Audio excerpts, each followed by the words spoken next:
Welcome, folks. Good afternoon. Welcome to the PDAC 2019. We're actually live streaming this through Facebook Live for those who are here to the live witness and those who are online. So my name is Michael Fox. I sit on the board of the PDAC, chair of the Aboriginal Affairs Committee, co-chair with Jonathan Fowler, as well as co-chair of the Lands and Regulations Committee. Before we begin, I'd like to acknowledge that we are on the homelands of the Mississauga of the New Credit First Nations and all the Indigenous nations that lived on these lands over the centuries. Thank you for joining us, both new delegates and seasoned delegates. When this Aboriginal program began in 2004, it was just a very small presentation room, and has now evolved into a two-day program with the largest room here at the convention, with over 500 Aboriginal delegates across the country. And I have to say, for those that don't know, I mean, we actually do have over 25,000 delegates that attend here. And what that means, you have dialogue happening between companies, between government officials, between communities, and between nation states. And what they're talking about is the value of geoscience, the value of mineral properties, the value of government supports, the value of Indigenous relations. And that's the theme of our forum this afternoon, is innovation partnerships with Indigenous peoples. Everybody's trying to do their best, you know, to align everybody's interests, and that's a difficult task within communities, but also across many parties. So I mentioned the different roles that I've held in the last couple or several years, but I've just been recently elected as the second vice president of the PDAC. And what that means, I have increasing duties as being part of the executive committee, and increasingly so over the next several years, because the second vice president automatically comes into the first vice president, and then in 4 years I'll be the president of the PDAC.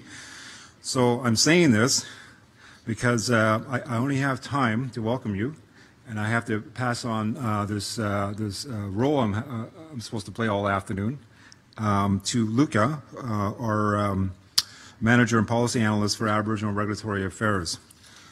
But before I do, there are some housekeeping notes I need to make. Following the presentations at this session this afternoon, there will be a networking reception at 4:30 to 5:30 in this room. We would like to thank Fasken once again, sponsoring that reception, great food and free drinks after this afternoon. Also, we'd like to take a moment to thank all of the speakers for being here to share their thoughts and experiences with us today. Just a quick note on question and answer periods throughout the afternoon. There is time built into the agenda for questions and answers, usually at the end of the session, following each presentation. If you have a question, if you can raise your hand, someone will come to you with a microphone. And out of respect for the feedback we received in the last several years,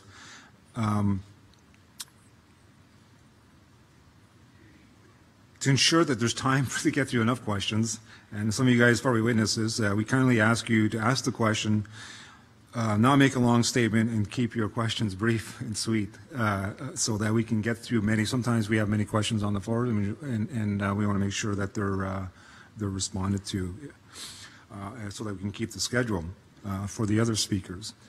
In keeping with another tradition, it's a pleasure for me to welcome a friend, a fellow Mushkegowuk, knowledge and wisdom keeper Ed Sakany. Ed is from the Mushkegowuk territory areas located on the western shores of James Bay in northern Ontario. His ancestral family originated from the First Nations of Attawapskat and Fort Albany. He embraces his holistic cultural teachings and incorporates his original values in his daily practices, whether in work settings or his own personal well-being. Ed? He's going to do the opening ceremonies for us this afternoon.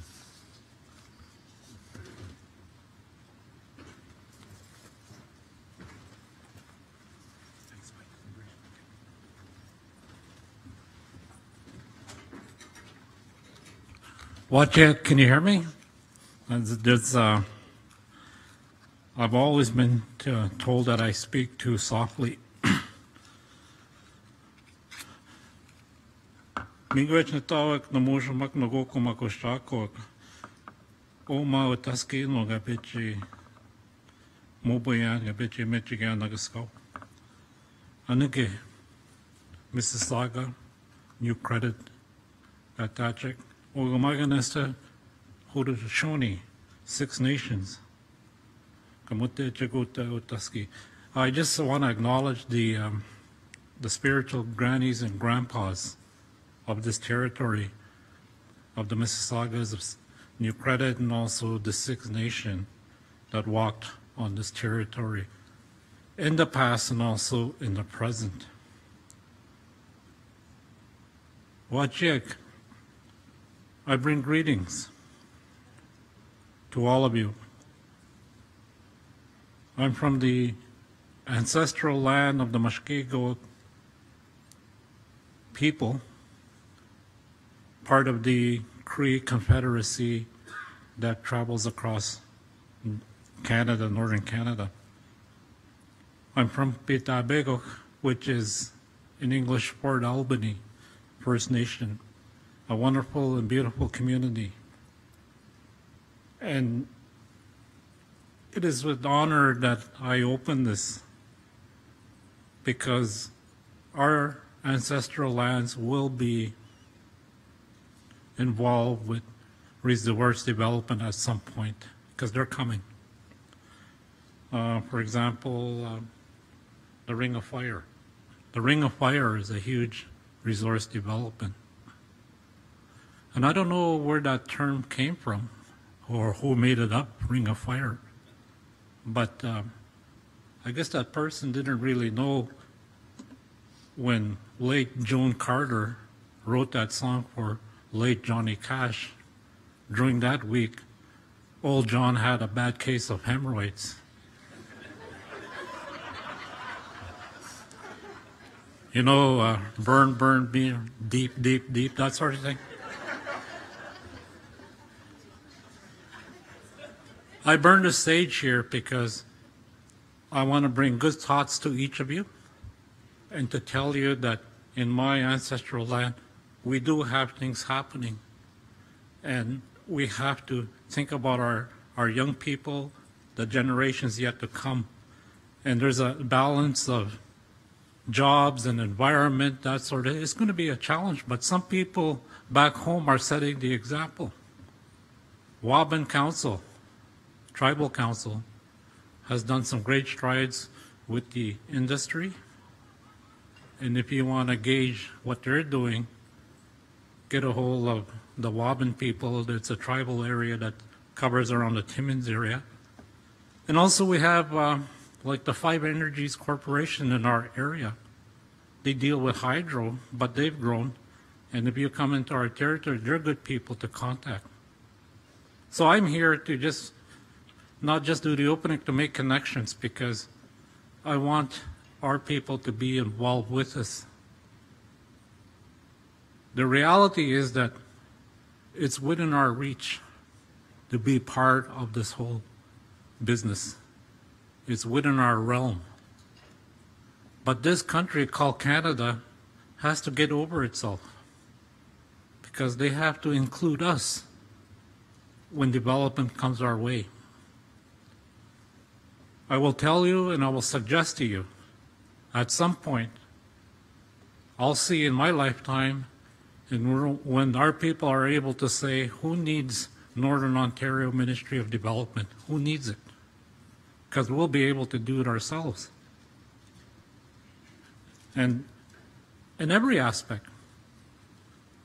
Ladies and gentlemen, we're a big business to this country, but all in the wrong context.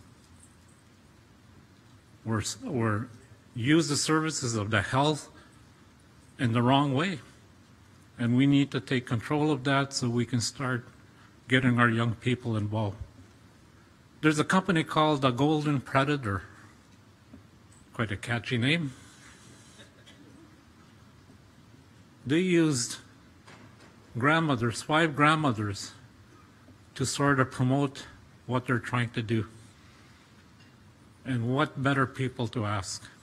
Because they know the environment, they know the people, they know the persona, and they have the savvy to tell the company the history. And that's what we have back home. We have that back home. So I just want to wish you all well, wish you the best in this endeavor that you're trying to do, and to keep an open mind, open heart. As the Aboriginal people, we want to get involved. We want to be a partner, not just be a consumer, but to be able to deliver a lot of the things that you do. And we have to deal with a lot of things.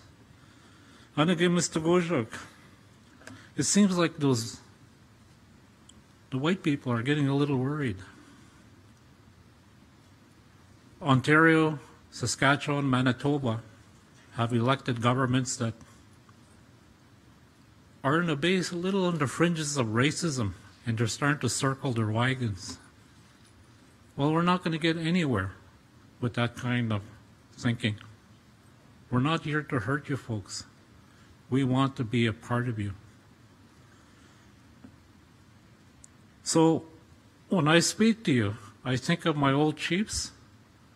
I think of my granny and grandpa. They lived she lived to be 98 winters, and my grandpa 96. And I think of the old chiefs, the old people of long ago who couldn't speak English or French, but spoke their language. And it is with honor that I stand before you, because they taught me. And every time I do this, burn the medicines and open, they're always at the basis of my thoughts. Miigwech.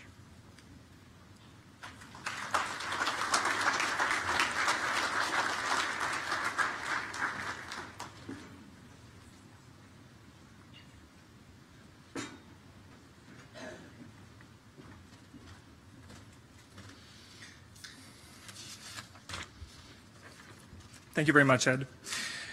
I would now like to welcome the team from Golden Predator, which is going to be our next panel, onto the stage.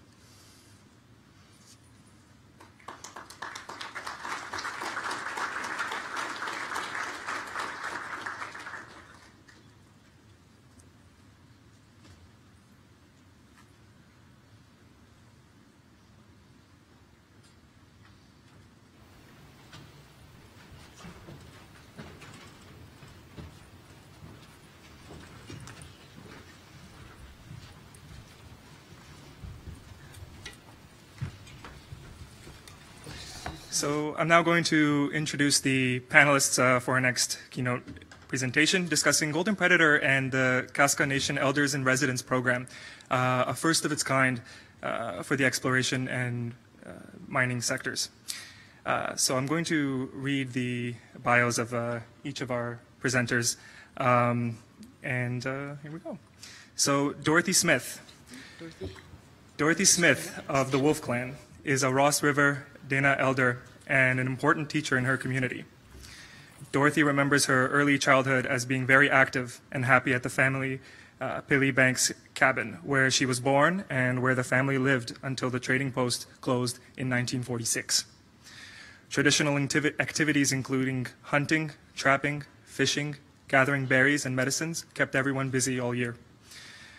Dorothy and her family lived at Peli Lakes until 1950, when she was removed from her family and sent to residential school. At residential school, Dorothy was determined to maintain her language. She and her cousin would secretly retell Casca legends at residential school to maintain her language, and she made the best of a bad situation, learning the English language. Dorothy is determined to improve the economic and living conditions of her people and is frequently called upon to translate complex subjects between Casca and English speakers, making her an important resource to her community. Dorothy helps the Ross River Dina citizens apply the wisdom of the old ways into today's world as they move forward in modern economic, political, and social development. In the past, Dorothy has served her community as a band manager, band counselor, and as chief. She has served on housing committees, the Yukon Government's Children's Act Review, and was a board member with the Yukon Women's Association. Culturally, Dorothy remains very active hunting, camping, tanning hides, and sewing. She knows about being on the land, doing the things Casca people have always done, and speaking her language, and believes this is the way to keep Casca culture alive. Welcome, Dorothy. Next up, Mary Cesar. Mary is a Casca Dina elder from the Liard First Nation in Watson Lake, Yukon, and member of the Wolf Clan. She is an artist, writer, poet, mother, grandmother, and residential school survivor. Born in Upper Liard in 1955, her parents taught her traditional skills and teachings until she was removed from her family in 1961 for 4 years. While residential school devastated lives, families, and communities, and everyone is on their own healing journey, Mary believes she has learned to survive and thrive due to the pride of her Casca culture instilled from her parents and Casca elders. Mary is the catalyst behind the Elders in Residence program, which was suggested by her at a public meeting. The program was implemented immediately. She is actively involved in the program's future and believes people need to find their voice, work together, and Casca elders need to be proactive in the mining industry for the future and well-being of the Casca Nation. Mary is a cultural presenter and storyteller, sharing what her parents taught her and is currently learning to speak her Casca language. Mary received her Fine Arts Diploma from Malaspina College, now Vancouver Island University, in Nanaimo, and in addition to producing art, she also teaches workshops. She has traveled to Switzerland and Germany as part of a Yukon First Nation art show. She is the author of My Healing Journey, published in Germany. Mary has 2 sons and several grandchildren. Welcome. Next up is Nora Ledoux. Nora is a Casca elder from Ross River, Yukon, and a member of the Crow clan. Both of her parents are from Ross River and moved around due to work and their need to be close to their children, who attended residential school. Nora returned to Ross River in 1968 when she met her partner, Frank Charlie, and now has 3 children and 8 grandchildren. Nora loves to go hunting, fishing, and spending time with her grandchildren. Her favorite pastime is picking mushrooms.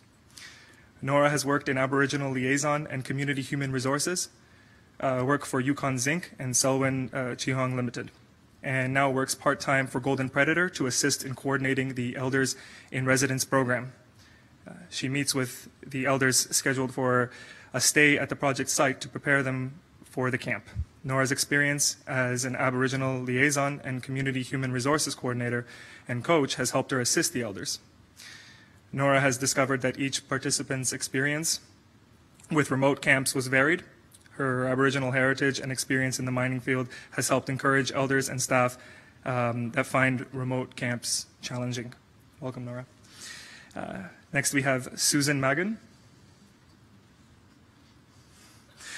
Susan Magan of the Wolf Clan is a member of the Liard First Nation located near Watson Lake, Yukon.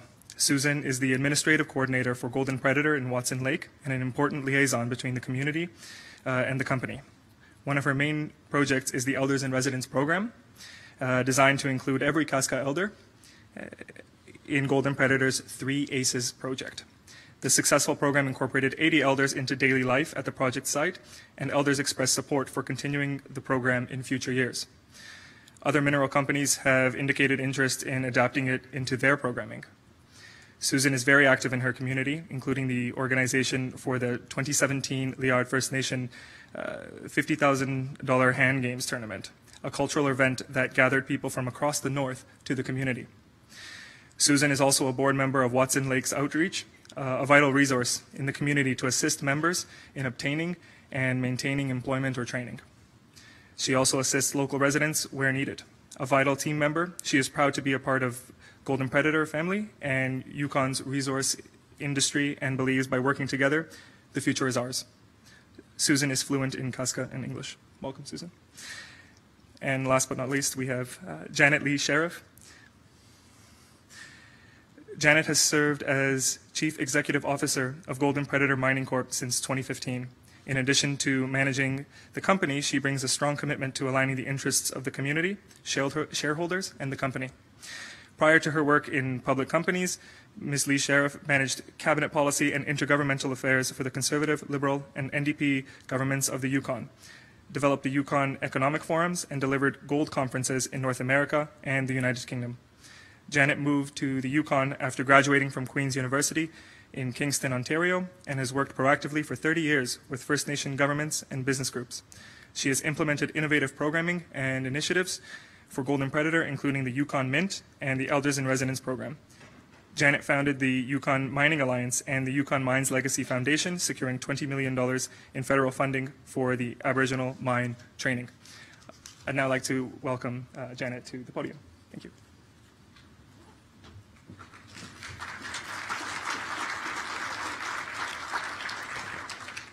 Thank you, Luca. And I do want to thank Luca so much. He's been amazing to work with. On behalf of everybody, I'd like to thank everyone for coming today and for PDAC for allowing us to present here. I'd also like to acknowledge that we're on the traditional lands of the Mississauga of New Credit and the Six Nation Confederacy. Before we start, and I'll just quickly let you know how things are going to go. We have a video that we made. We made it before the program started. The Elders program started this summer, but it was originally made as an orientation video to help our staff understand where they were working. But it's turned into something bigger than that. And so it's about 10 minutes. We'd like to share it with you. It will show you where we live and work. The other thing that I'd like to notice is we're all women. And the video is from the men. So you're getting all the voices here. After the video, we will each speak. Traditionally, the oldest would speak first. Dorothy would traditionally speak first. She has asked Mary to speak first because Mary initiated the program. So Mary will speak, Dorothy will speak, Nora will speak, and then Susan. She's really the baby of the group, but I'll go last. So, but yeah, if you want to play the video now, and we'll speak after. Thank you.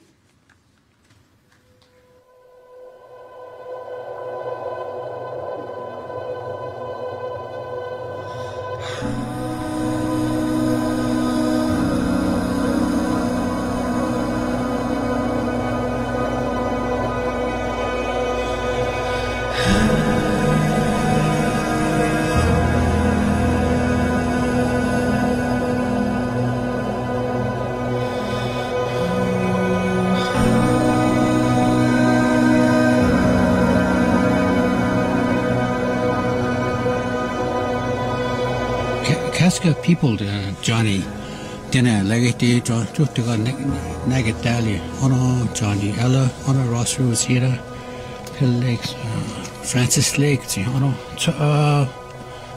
way down, BC college, Ella Casca, deal Casca dinner, Johnny, then daddy saw, so could see the Nizalini, he left Casca, good dinner, good. In Nizalini, don't go to show, go Kaya, go lean, down that show, song.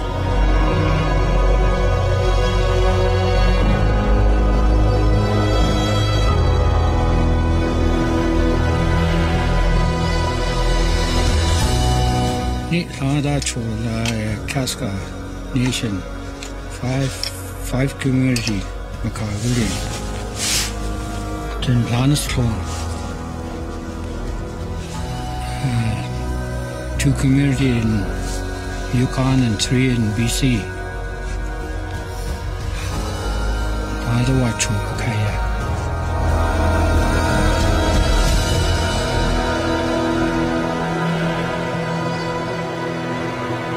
People utilize the whole territory. They don't stay in one place, but all over here. We travel and we utilize the whole territory. As Dena people, as Casca people.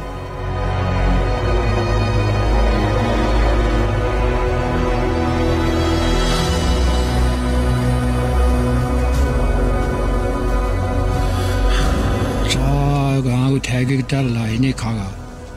To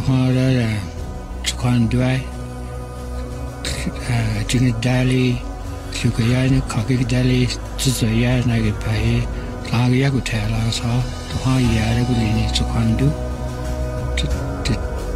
The Yakagi Dali, there is a negative, I would tell you to tell them.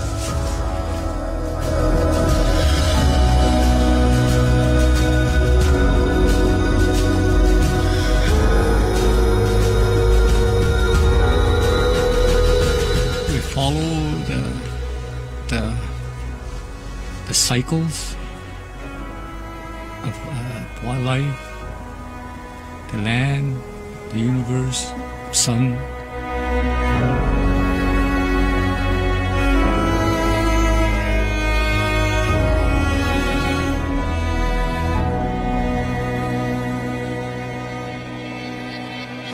Do kind of that. A canal going, the canal going lot roads and mining to do going to do anymore. Mining go quite going Charlie. A cancer laggy with that time. That time, next day and that's cool. She got him, yeah, that's the Cesar. That's cool, sounds so good here, who lay. That time, has good teaching, because of die. Casca sang của cha của lại cái gì hiện sự thật đã lên đó Casca của cha là sao everybody know what's going on then. So we got to have us involved right from the beginning. It's important for our communities as Casca people, but this is our land. It's really important for us. Without it, we're nothing. I guess with the mining today, they want to have more communication with us, more input from us. So that way, it's good, I guess, to talk about, what our concerns are with mining and our we still rely on the land quite a bit, and hopefully we'll be able to sit down and work these things out, because young people today too want to work. They want to jobs. Like today, we see some, from Ross River, from places like that, working in the mining environment. So anyway, hopefully we'll be able to talk more about our way of life, and so they can understand where we're coming from when we talk about animals, trees, and air, and water and that kind of stuff. Yeah, the Chintaki Delnant story and do no yarn yakutai Nikki die. Yeah, John Dennis Lini. We could show the Hano yarn Sanjan, Hon Sistana, who's answering years. Do I lie? Clad would lie at the saw. Story and do I, Nick Colgate that Nick Lady gets it. They travel all over. Families go from one end to the other. Of course, we live places, like Headwaters and Honey. We used to live there, and here, people live here.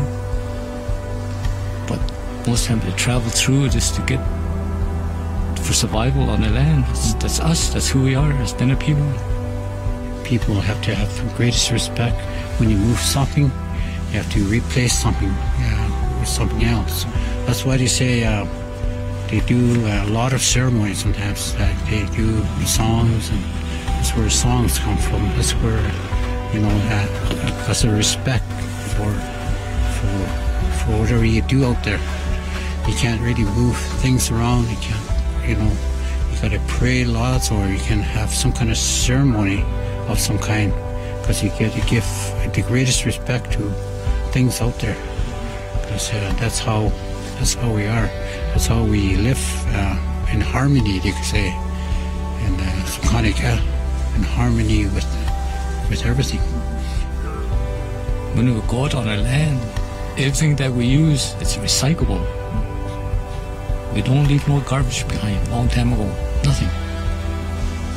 Gets a Delhi, travel around across our land, our traditional territory. All you see is fire spots, and where we chop wood.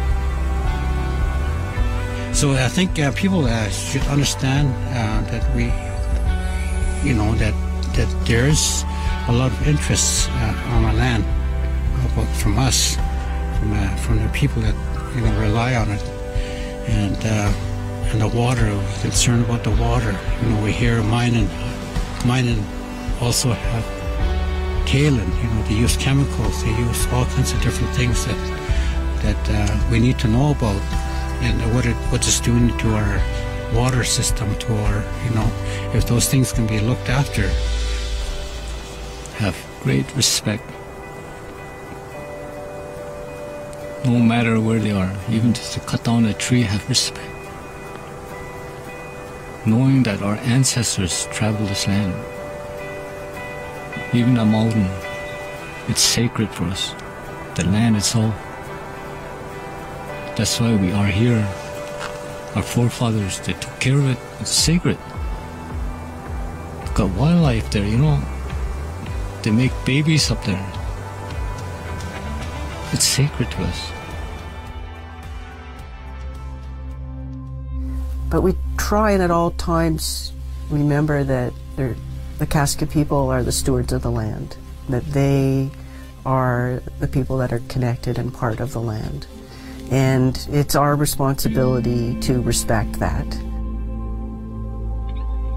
I think this is a really tough one for people that aren't from here, because we've become, in my world, so disconnected from the land and connected instead to material goods and money, and we lost our way.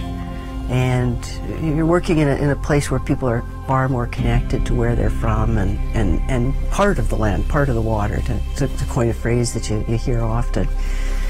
And so when we came in, it was important for us to ask how we were to conduct ourselves. We were asked to do a prayer ceremony on the mountain at Three Aces before we started. So we built a prayer circle, and we prayed. And we prayed for safety, and we prayed for the land, and we prayed for family and for the people. And then we left the prayer circle there. When I was 26, I moved up here and lived in Faro. I didn't work at the mine, but I worked in Ross 2 days a week, and in Faro 3 days a week. And I couldn't understand why everyone in Faro had a job, and everyone in Faro had a house and toys, and I would come to Ross and nobody worked at the mine, and this lack of jobs and careers, it confused me, and I think it shaped me because I saw it done wrong. Before we started, I had a message given to me that the Three Aces project is for the Casca people, and it has the potential to change people's lives from a position of dependence to empowerment. But the Casca people have to want it.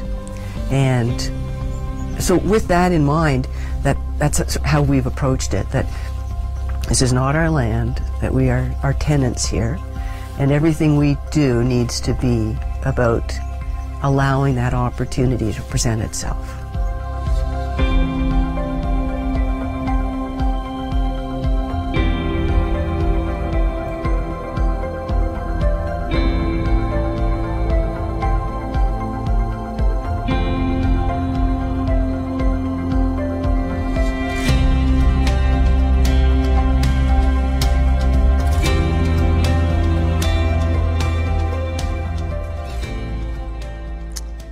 Thank you very much.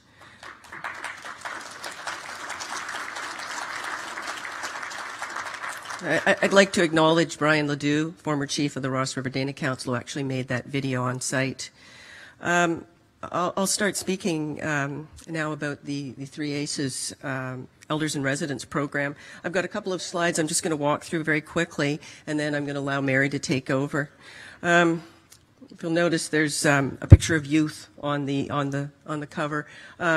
Everything is always about the future, And what's important in this elders program is that it's building for the next generations.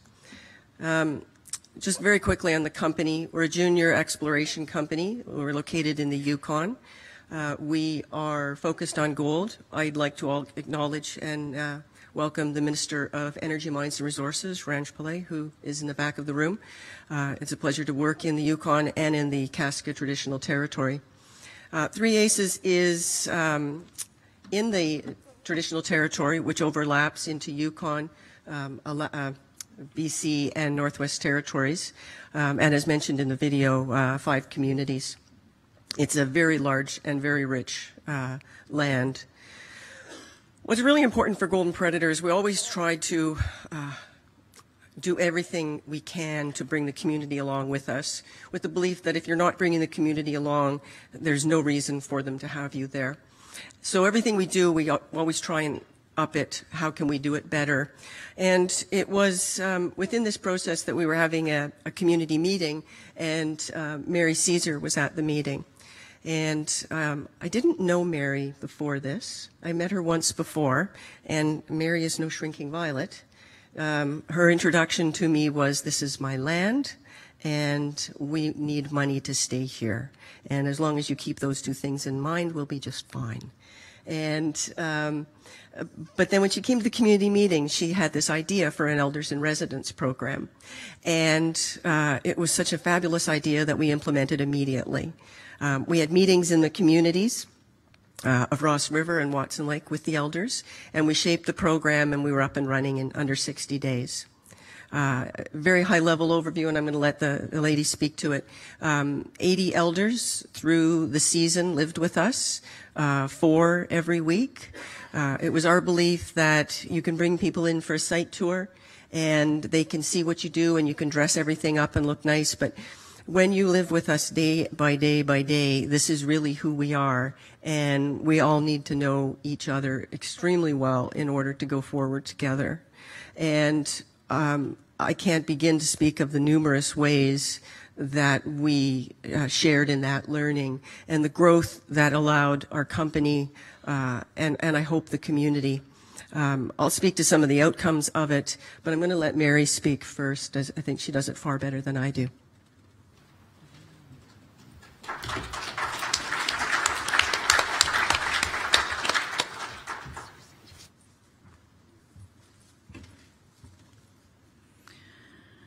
Hi, ladies and gentlemen, elders and delegates.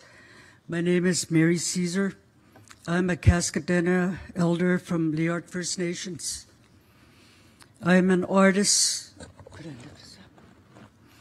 I'm an artist, writer, poet, cultural presenter, mother, grandmother, a storyteller. I am also a residential school survivor. I attended Lower Post Residential School when I was 4 years old, and I was there till I was 8 years old. And I experienced a lot of trauma at the school, and I was abused there. And my experience in Lower Post Residential School affected every aspect of my life. But from that experience, I learned to survive. I grew up the old traditional ways of the Casca Nation. My parents, Alfred and Minnie Cesar, taught me the traditional skills and teachings of surviving and living on the land. I learned from the old elders and my parents the stories and traditional ways of the Casca Nation.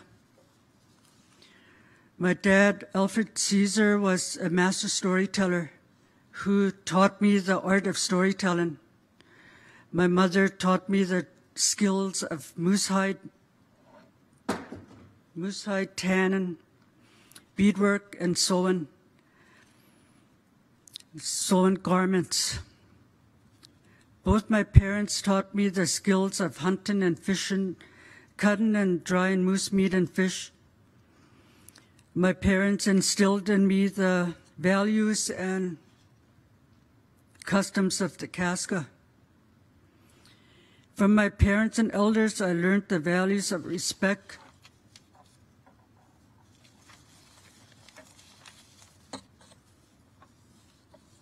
for myself, our elders, and for other cultures.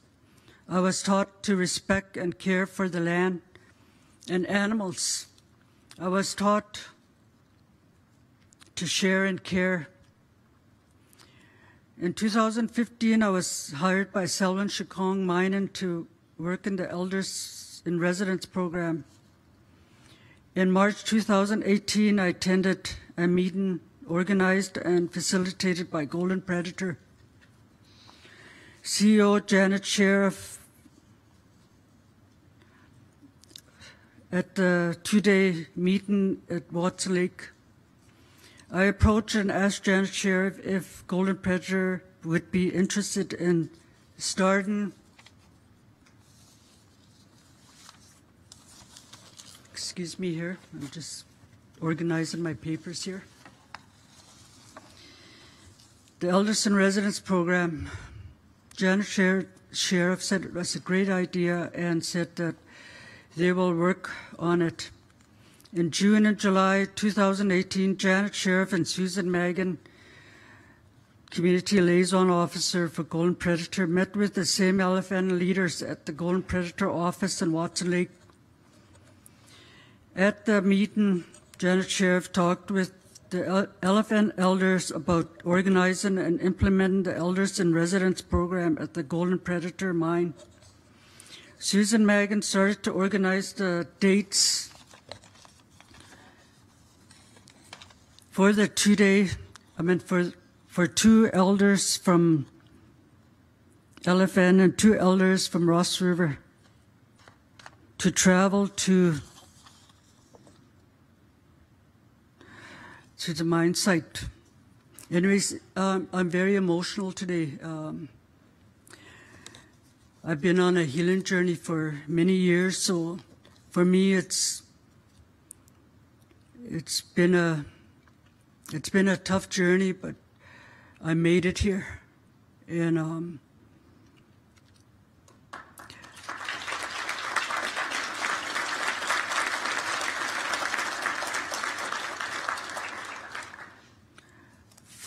for us elders in Watson Lake, I felt that it was important for me as an elder to start the Elders in Residence program back home, because I felt that it was time for us elders and our people to get involved in the mining industry. So I approached Janet Sheriff at the meeting, and I told Janet, I said, our people, us elders, we want to get involved with their mine company, because we want our share of the benefits from the mining industry. Because after all, the mining industry are taking our minerals and resources from our traditional lands, and we have to start getting our share of the benefits, the financial benefits from all the profits in the revenue sharing that's going to be, that the mine companies are going to be profiting. And so for me, it was very important for me to speak up, to step forward, and from March 2018, that's when I met Janet, and I was at the two-day meeting at the Watson Lake Recplex. And I was very adamant about this program, because there's a lot of mine companies on our land. There's about 27 mine companies on Casca traditional land. And there was several, like a lot of mine companies before 2015. And we never benefited 1 cent from any of those mine companies, us grassroots people. There was the Faro mine, there was Cesar Gold, Wolverine Mine, South Dana Hess, Northern Gems. All these mine companies were on our land and we never benefited. We never got nothing from these mine companies. And so I thought like, well, it's time that we started getting involved and start benefiting from all the mine companies, from all the resources they're taking from our lands. And us elders, we can't sit by anymore, and we can't just let the world go by. We have to get involved for our children, our grandchildren, and our future generations. And I just wanted to say that that this is just only the beginning, and I just feel very strongly. And I brought a speech, but I just feel that it was better for me to speak from the heart, because it's been an emotional journey for me. And I learned a lot from my parents and from my elders. My parents taught me the traditional ways of the Casca, and I learned the traditional teachings and the traditional knowledge from my parents and from our old elders. From there, I was taught to respect each other. I was taught to respect the land, the animals. Like in our traditional way, our teachings, it's a'i to disrespect animals or to disrespect the land. We were taught, when I was young, I was taught you're not supposed to make fun of animals, or because that's a'i. I was taught to respect through storytelling, through lessons from my parents. And the way we were taught was through storytelling, and also just through example, and just helping each other and learning.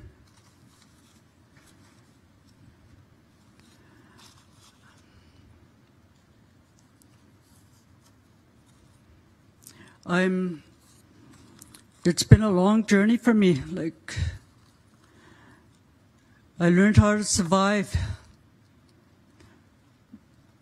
I was in the residential school for 4 years, but those 4 years, I was physically and sexually abused. I was traumatized at the school, so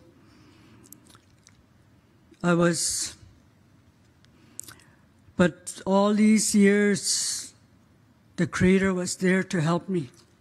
It was the Creator that helped me to be here.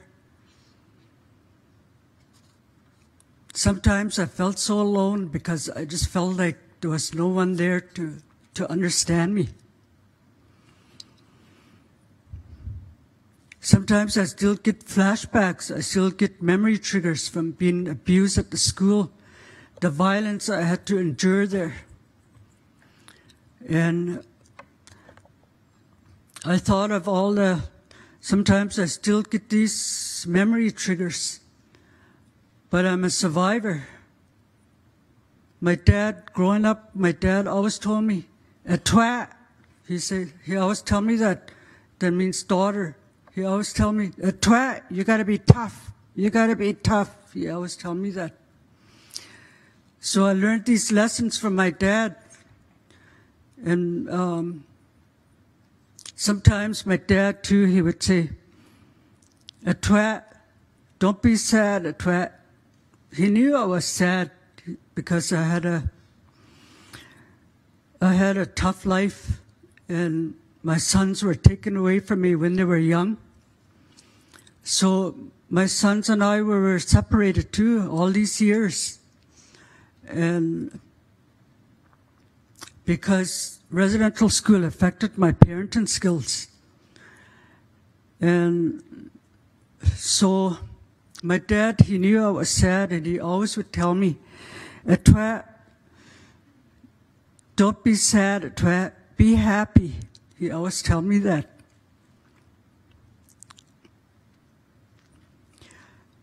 So I would listen to my dad, and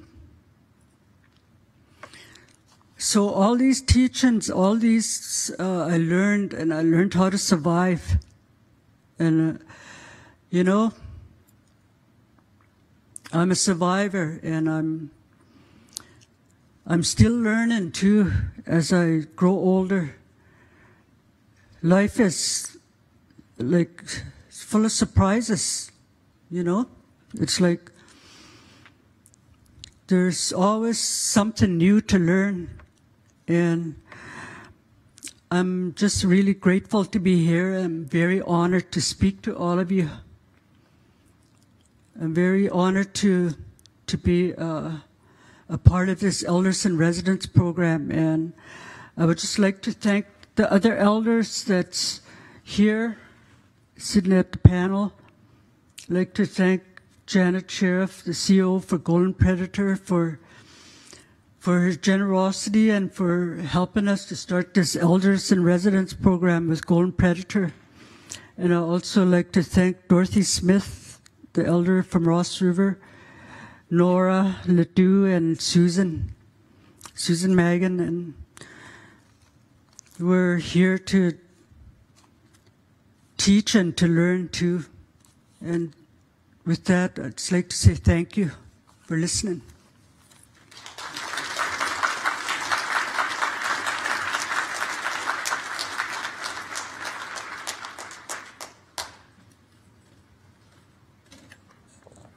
Nobody said it was easy. Thank you, Mary. This is probably a very good example of the amount of learning that was underway through the Elders program. It's not a world that I was familiar with when I came into the position in the company. I grew up in Ottawa, and so the world was very different where I entered. And this program has done so much to help us understand where we're working so we can bring the community along with us. And these types of sharings were part of our learning, but they're also part of what changed it for the better. Our staff retention, by having these open conversations that needed to happen.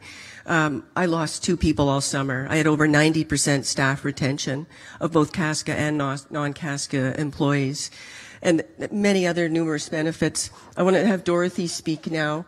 Dorothy is from Ross River. I started working there 30 years ago, and I met Dorothy when she was the band manager. Dorothy, you want to come up and speak?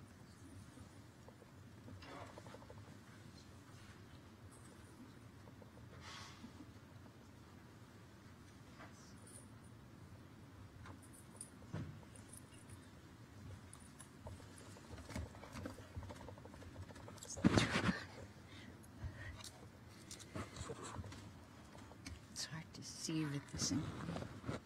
I can't see.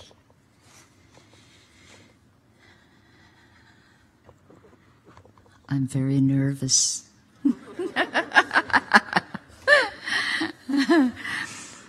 Anyways, see, Lula Guya. It's Gustahia. Casca Sigizzi. Giona Denelas Esti Skokonic Dorothy Smith Guya. So Zitana and get a lot school goods in. A Kutasya White Horse goods in. Ida Skokani Tartits at Dali Dohlan. Skokanic Christag Hasti Denazela Slin. Ida Asliga Hayagujai Skokanic Castene, Skokanic Christasha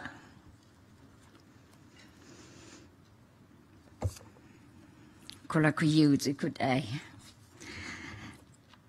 My name is Lula in Casca, which means run like the wind, which I don't do anymore. As you can see, I'm an elder. I belong to the Wolf clan, just like my mother. My English name is Dorothy Smith. In the fall of 1949, 2 float planes landed on Pelly Lakes, which is our community. One plane to take us to Whitehorse Indian Baptist Mission School, and the other to Watson Lake, then to Lower Post Residential School for some of the kids that came from the same community as I did. This is the year 1949 was the year that would forever change my life and the lives of the other First Nation children. In 1948, Indian agent, Indian boss, Aboriginal affairs, or whatever they want to call themselves, and RCMP came to our home and told my parents they had to send their children to residential school for 10 months for us. And some kids didn't go home for 10 or 12 years. And that's an awfully long time. They promised my parents that they would return us to Pelly Lakes in the spring of that year, and they did not. They dumped us in Ross River, where we are today. They forced our family to move after 6 years of doing the same thing. They never once returned us to our community. And my parents were forced to move and relocate in a different place.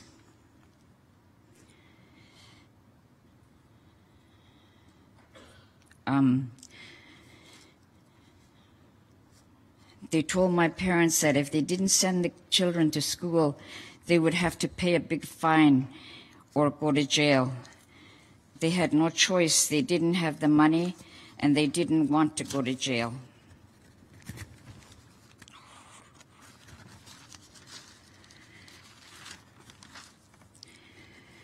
Because Dad was a hunter and provider for our family, and Mother had to look after the children. Residential school was put in place by Canada, Prime Minister MacDonald in the 1850s. This is put in place to take the Indian out of a child. In residential school system was based on the clearly stated goals of assimilating Indian, deemed to be the most effective way to civilize the Indians.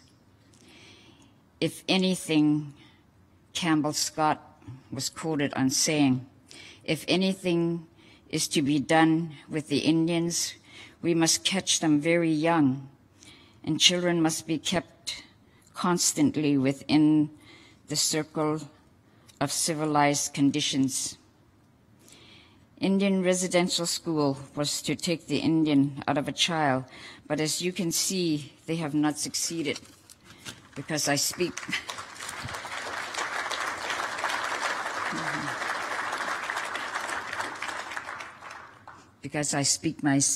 my Casca language fluently, and I know what they have done. I know the history, why it happened and everything.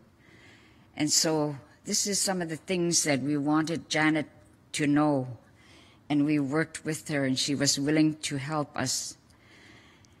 And it happened way back when we first met 30 years ago. I was the band manager in Ross River, and Janet was working as an economic development worker with Yukon government. And so I'm really happy, and this is one of the reasons why I sacrificed my time and energy to help her, because I know that she's honestly trying to help us as a people with respect. And I just want to acknowledge that. I have great respect for them. And I worked with Selwyn Chihong back in 2015 with Mary. They had 2 camps, 25 kilometers apart. And she was at one camp and I was at another camp. There was a lot of things that happened during that time that helped me to continue to work in this. It's to help our people and help the minors too who don't know about the history and the reason why our people are the way they are. The product of the residential school is what you see out in the streets. And you see our people drunk on the streets. In everywhere you go in Canada, you would see them. And people often wonder why. We were never like that. We were never treated mean like we were in residential school. Nobody hit us.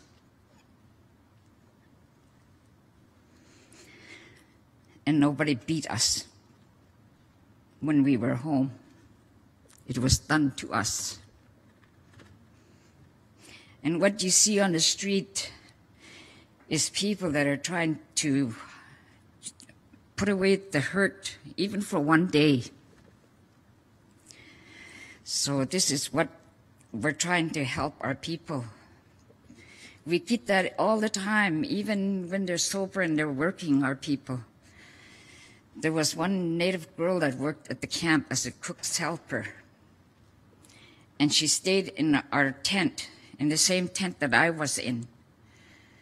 And the cook's helper, who was a non-Native, didn't like her for some reason. I don't know what the reason was, but she was phoning the Vancouver office and telling them that this girl was on the computer most of the time. And she was ready to quit. And I was in the tent sewing my beads, working with my bead work. And she comes in and she never says a thing to me. And she went to her bed and started rolling up her blankets and packing all her clothes. Nothing was said. And later I said, "Where are you going?" She said, "I quit." I said, "But where are you going? We're way out here in the middle of nowhere. There's only planes that come once a week or so." She said, "I don't know, but I quit." So I didn't say anything. I started rolling up my blankets too. I started packing all my stuff. And later she looks at me and she says, "Where are you going?" I said, "Wherever you're going. I guess we might have to sleep under a tree tonight."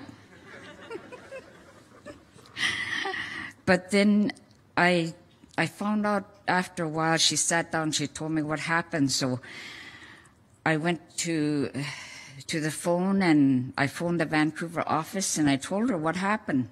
I said, "It's not true what you're being told by this lady. I don't know what her reason is, but I live with this girl in my tent. She's in there for 15 minutes, 2 times a day during her break. She's never on the computer."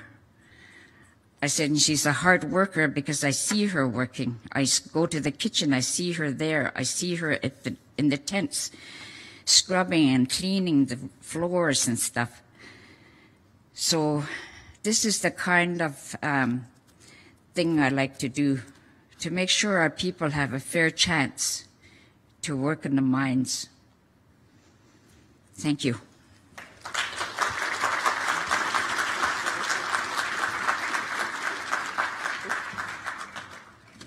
One of the things I've learned is when somebody looks like they're struggling a bit, we just stand behind each other and give some strength and keep going. Dorothy started to tell a story about 30 years ago, and I just wanted to expand on that a little bit. And when we're talking about some of these stories, they're not always easy and they're not comfortable. And this program at times has taken all of us outside of our comfort zone. But it's always bringing us, I think, further together. And I get uncomfortable even, I don't know if you can see it on the stage, but I still get uncomfortable thinking about some of the stories. But it's important to understand the community you're working in and to work within that culture.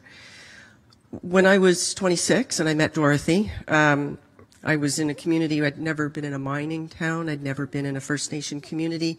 And I came in and, no disrespect, there were two very drunk Ross River citizens outside the office where Dorothy was working.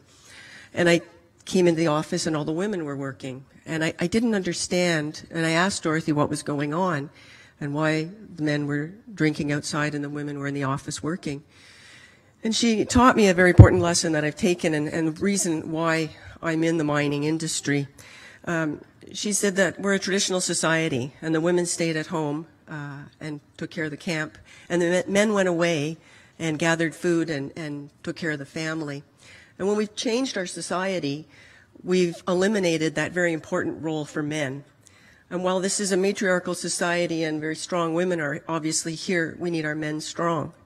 And we need to do something that allows the men to go away and create wealth and support their families, and we'll take care of everything here. And that's sort of when I started to realize that mining is the only thing that really can do that outside of a traditional society. In year-round, high-paying jobs that have careers that live past mining. That tourism is an opportunity and hunting is an opportunity. But if we're going to create something that's going to create real wealth in the community and increase and stop the management of poverty and start turning it into the management of wealth, this is it. And this is one thing that Dorothy taught me 30 years ago, and I think it's something that we all are still trying to strive for. Nora is very shy, but would you like to say something, Nora? Right here. We'll give Nora a moment. We'll try and save some time for questions. Did you want to just speak there? Yeah. Okay, go ahead. Hi. I don't know where to start here, but I myself is one of the people I went to residential school. Unlike Mary and Dorothy, I totally lost my language and never regained it. I was brought up sort of like in the white society. My mother separated from my father when I was very young, and she ended up living with a white person. Anything that she had, like traditional ways of cooking moose head, for instance, she would do it at one of my brother's houses because she was ashamed, I guess, of doing it in front of my stepfather. She wouldn't speak her language in front of him. It was always with other people that she visited.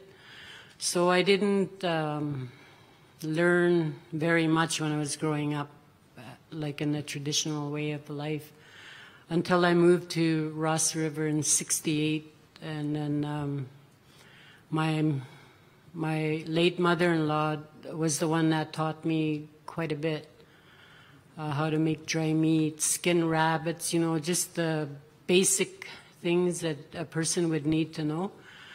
And then my partner, Franklin Charlie, like he did all the hunting, and he was a really good provider.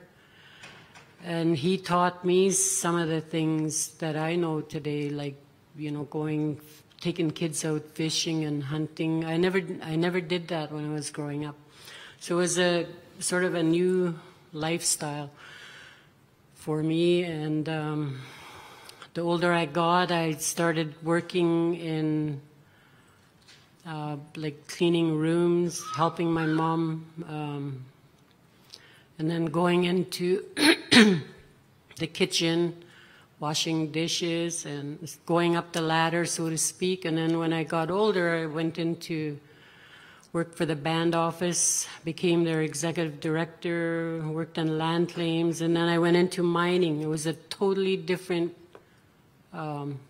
work altogether. I liked it. It was not,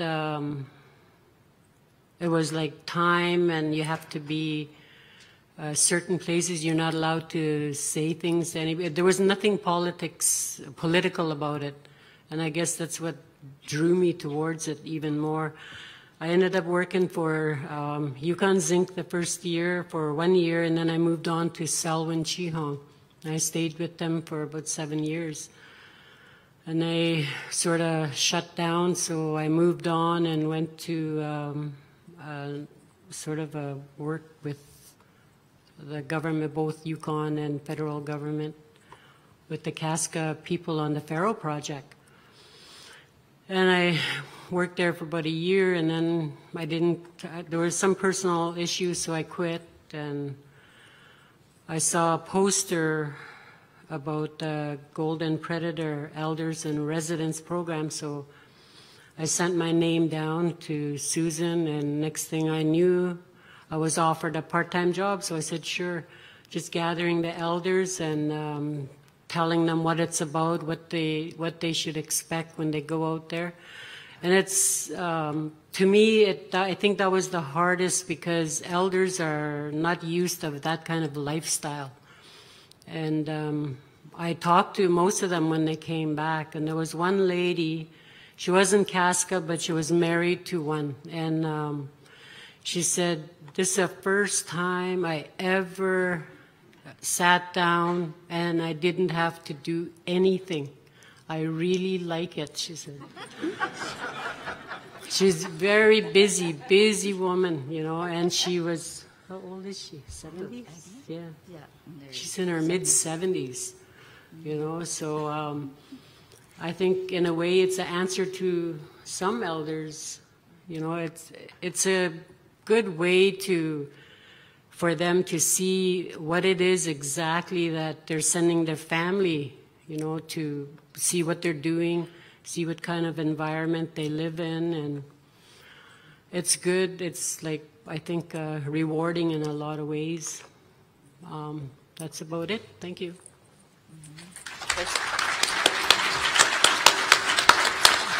I'm aware of the time, but Susan, would you like to say a couple of words? Hi. When we started the Elders and Residents program, I didn't realize the interest would be so high. What I did, I told Nora, is I'm going to put a calendar on the wall, and whoever comes in our office can pick whenever they want to go.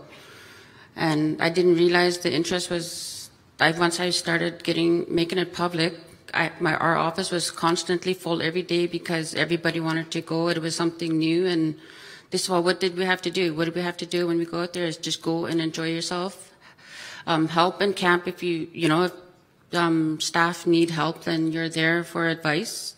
Other than that, you just sit back and relax, watch what happens. And every elder that went out there had nothing but good things to say about what was happening out there. So you know that they're accepting, and because when you're talking to an elder, they're really connected to the land, connected to the culture, really community orientated, so they know what our community wants. And this past, after the camp kind of closed for care and winter, throughout the winter I had elders coming in the office saying, well, when are you opening? It's like, it's still winter, maybe March.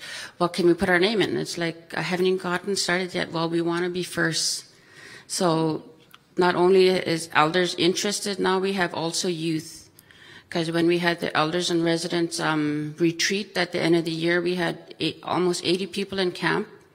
And we tried to bring, I think, 4 youth from Ross and 4 youth from Watson, and the youth really enjoyed themselves. So, you know, some of the youth that have gone to camp are now in college working towards a Bachelor of Science and want to go into geology. So it's not only affecting the elders, but it's also affecting our First Nations youth that decided now that that's what they want to do, is go into geology. So it's not only like it's doing a lot for our youth, and I just want to make sure that the youth are acknowledged, because they were at our elders retreat and they really enjoyed themselves. So with that, thank you.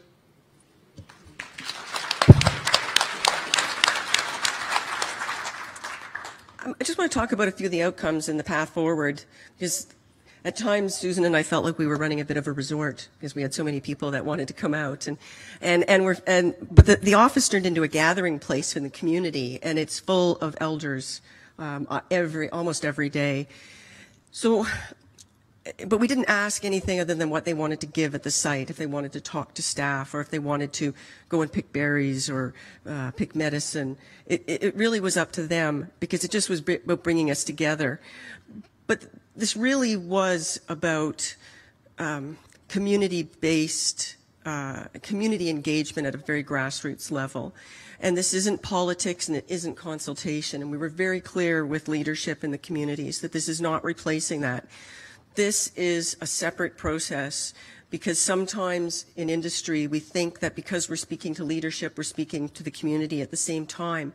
And we're speaking to the community representatives, but we need to make sure that we're engaging with people. And so this was part of a dual process that we were running between politics and community. But where we're going now, we've had a number, and I'm going to skip over some of the slides and just go to next steps. One of the things, we had a very large gathering at the end of the season with elders and youth and staff. And because my camp capacity, and there's ministers here and deputy ministers, there was 80 people there because that's what my camp capacity is. So we had a wonderful, wonderful 3 days, and they're not easy. I got up to introduce everybody and to say welcome and have some coffee, and I had 2 hours of grilling by the elders. And but then they were done. And we just took the 2 days and enjoyed it after that. But we're forming an elders advisory committee for the company and for the project. And the elders advisory committee will be formed from both communities. And I'm sort of modeling this after what I saw Tech do at Red Dog, where we're very early stage, but there's not a mine, there's not revenue, but it's still stuff we have to do. But if we can get the community committee through the elders, and youth will be involved, to look at permitting, to give us guidance on what they want to see, to look at sustenance and how we manage harvest season, to look at mining activities and mining methods, even how we want to start big or start small. All of these questions are going to be led by the community. So when we go into the permitting process or we go into construction, we're doing it in a way that the community has told us to do it. We're looking at land guardianship. We're starting to work with collective companies in the traditional territory because they also are seeing the benefits from this to the community. And a lot of it, honestly, is due to Mary really looking for a way to get the elders involved. And it was due to the fact that they wanted to see mining in the territory, but they just want to see the benefits stay locally. I'm going to stop there and leave a few minutes for questions, Luca, if that's okay. And if there aren't any, then I'll ask questions of the elders, if that's okay.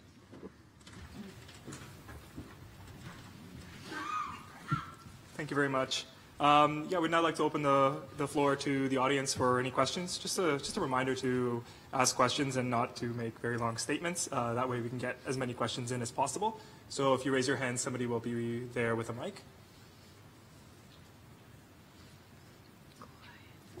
All right, easy crowd. There you go. That's good. I could ask. Oh, there's a question up front here.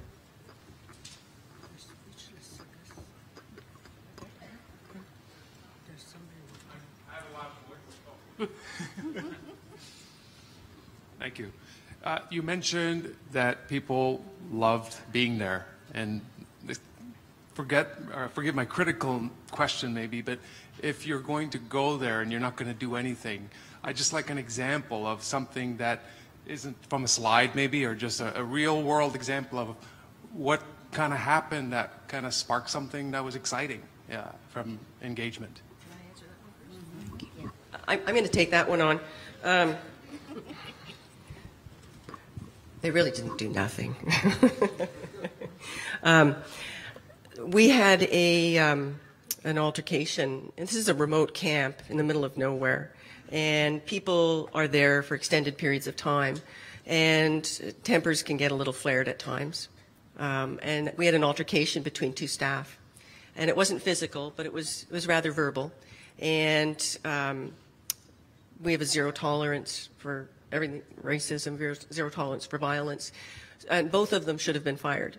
And I was at home and I had a phone call and they said, we had two people and both of them should be fired. And one of them was Casca and one of them was not Casca. And I said, I don't really want to fire anybody. So why don't you ask the elders what to do? And there were 4 elders there, and I said, just go and ask them and tell them what. The elders recommended a healing circle. And so the staff management, the camp management, the 2 people involved, and all the elders held a circle, and they talked through the problem. And in the end, both people ended up not getting fired. And they hugged at the end, which sometimes is hard to imagine in an exploration camp. But a couple of guys are hugging, but they were. But then what happened was one of the employees was Casca, and the elders went back to the community and said, he's having trouble out there. And so they spoke to him at home, and they talked about your need to conduct yourself in a good way. And so he was able to keep his job. He was able to have some support in the community. And I think it allowed everyone to see the value of not jumping to a conclusion and just firing somebody and throwing them out. So, that's a very early example of just being there and seeing what can happen. It's a real world problem. Yes. Skill retention. So that's great. That's excellent. Thank you. If you have another, I can pass it on. Oh, thank you. Sherry Longboat, Mohawk Six Nations, professor at the University of Guelph. Now, Koa, for sharing your stories and your journeys and giving us some motivation on things that can be done when people just listen and come together out of respect and mutual understanding.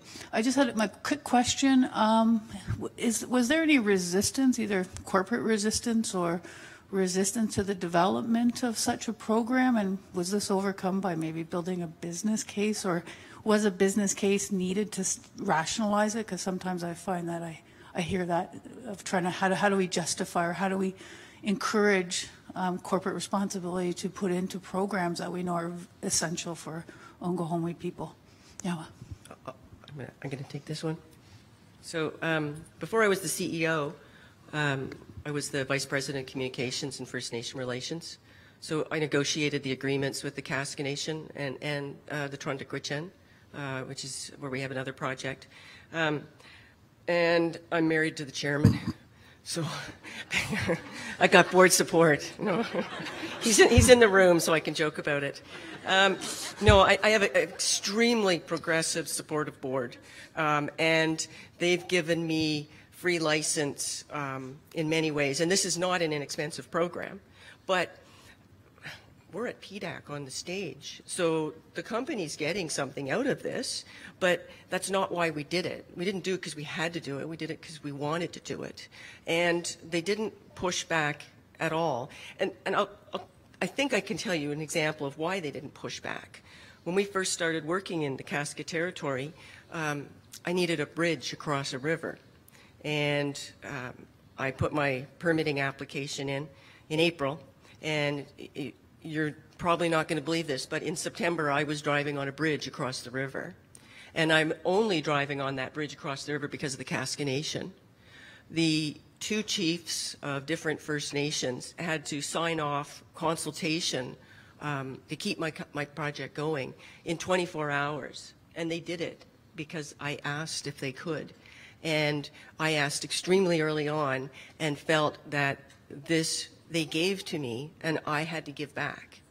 And the way that we give back is this reciprocal relationship. You did something for me, I do something for you. And it just goes to the point you don't remember who's doing something for either anymore. And I swear, we're only where we are in this company because the Casca Nation did that for us that day. And there was a death in the community, and when you get that stereotypical, you can't reach anybody if there's a death in the community, it shuts down, that's not true. The chief signed a letter in 15 minutes while dealing with it. So I think that's why my board does what they do. But thank you.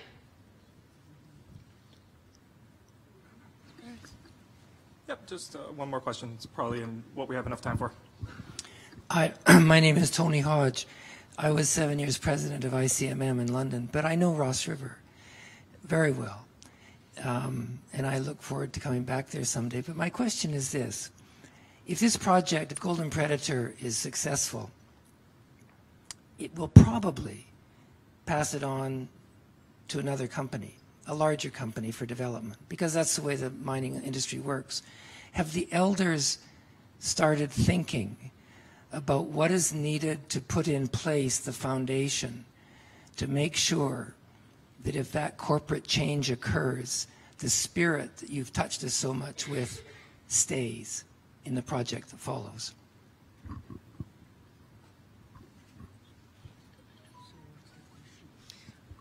If a bigger company takes us over, how do you make sure they keep our values? Want me to answer that? Mary'd like me to answer that. And this is something that we've discussed is we need to, at a very early stage, and so often with exploration companies, they don't do these types of projects because money's tight, you got to put more holes in the ground, you wait to establish this type of relationship once you know it's going to be a mine, once you're taken out. We decided that we needed to instill the values on the ground, that no matter who was there, this is how they operate. We hope we don't go away. We hope even if this is a major deposit and a big company would have to come in, they'd see a role to keep some of our people around, and I would be able to work with my friends for many more years. But that doesn't always happen. And the values are in place now, and now the elders would hold the next company accountable to conduct themselves in the same way, or they might not get permits and cooperation, and so it's values first and behavior and conduct first, and then they own it and push it. Is that fair? Yes. Okay. Getting a little shy on me. Great. Well, thank you. So that's all the time that we have left for questions before our next panel. So I just want to thank the panelists so much for coming here today and for sharing your stories. Means a lot to me. It means a lot to our attendees, I'm sure, and we sincerely appreciate it. So thank you.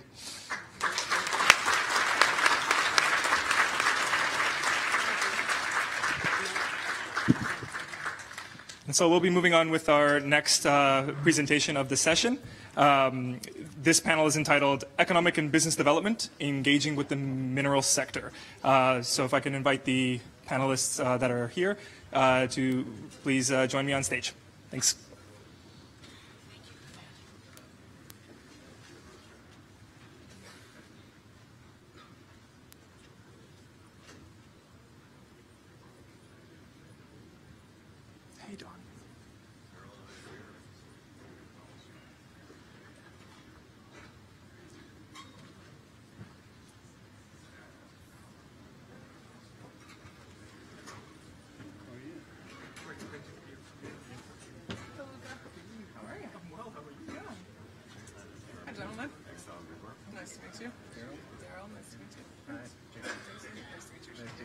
So if we're all seated, I'll introduce you guys.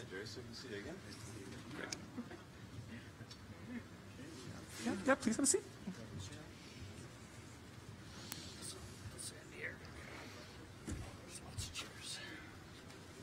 Hold on, you gotta sit there.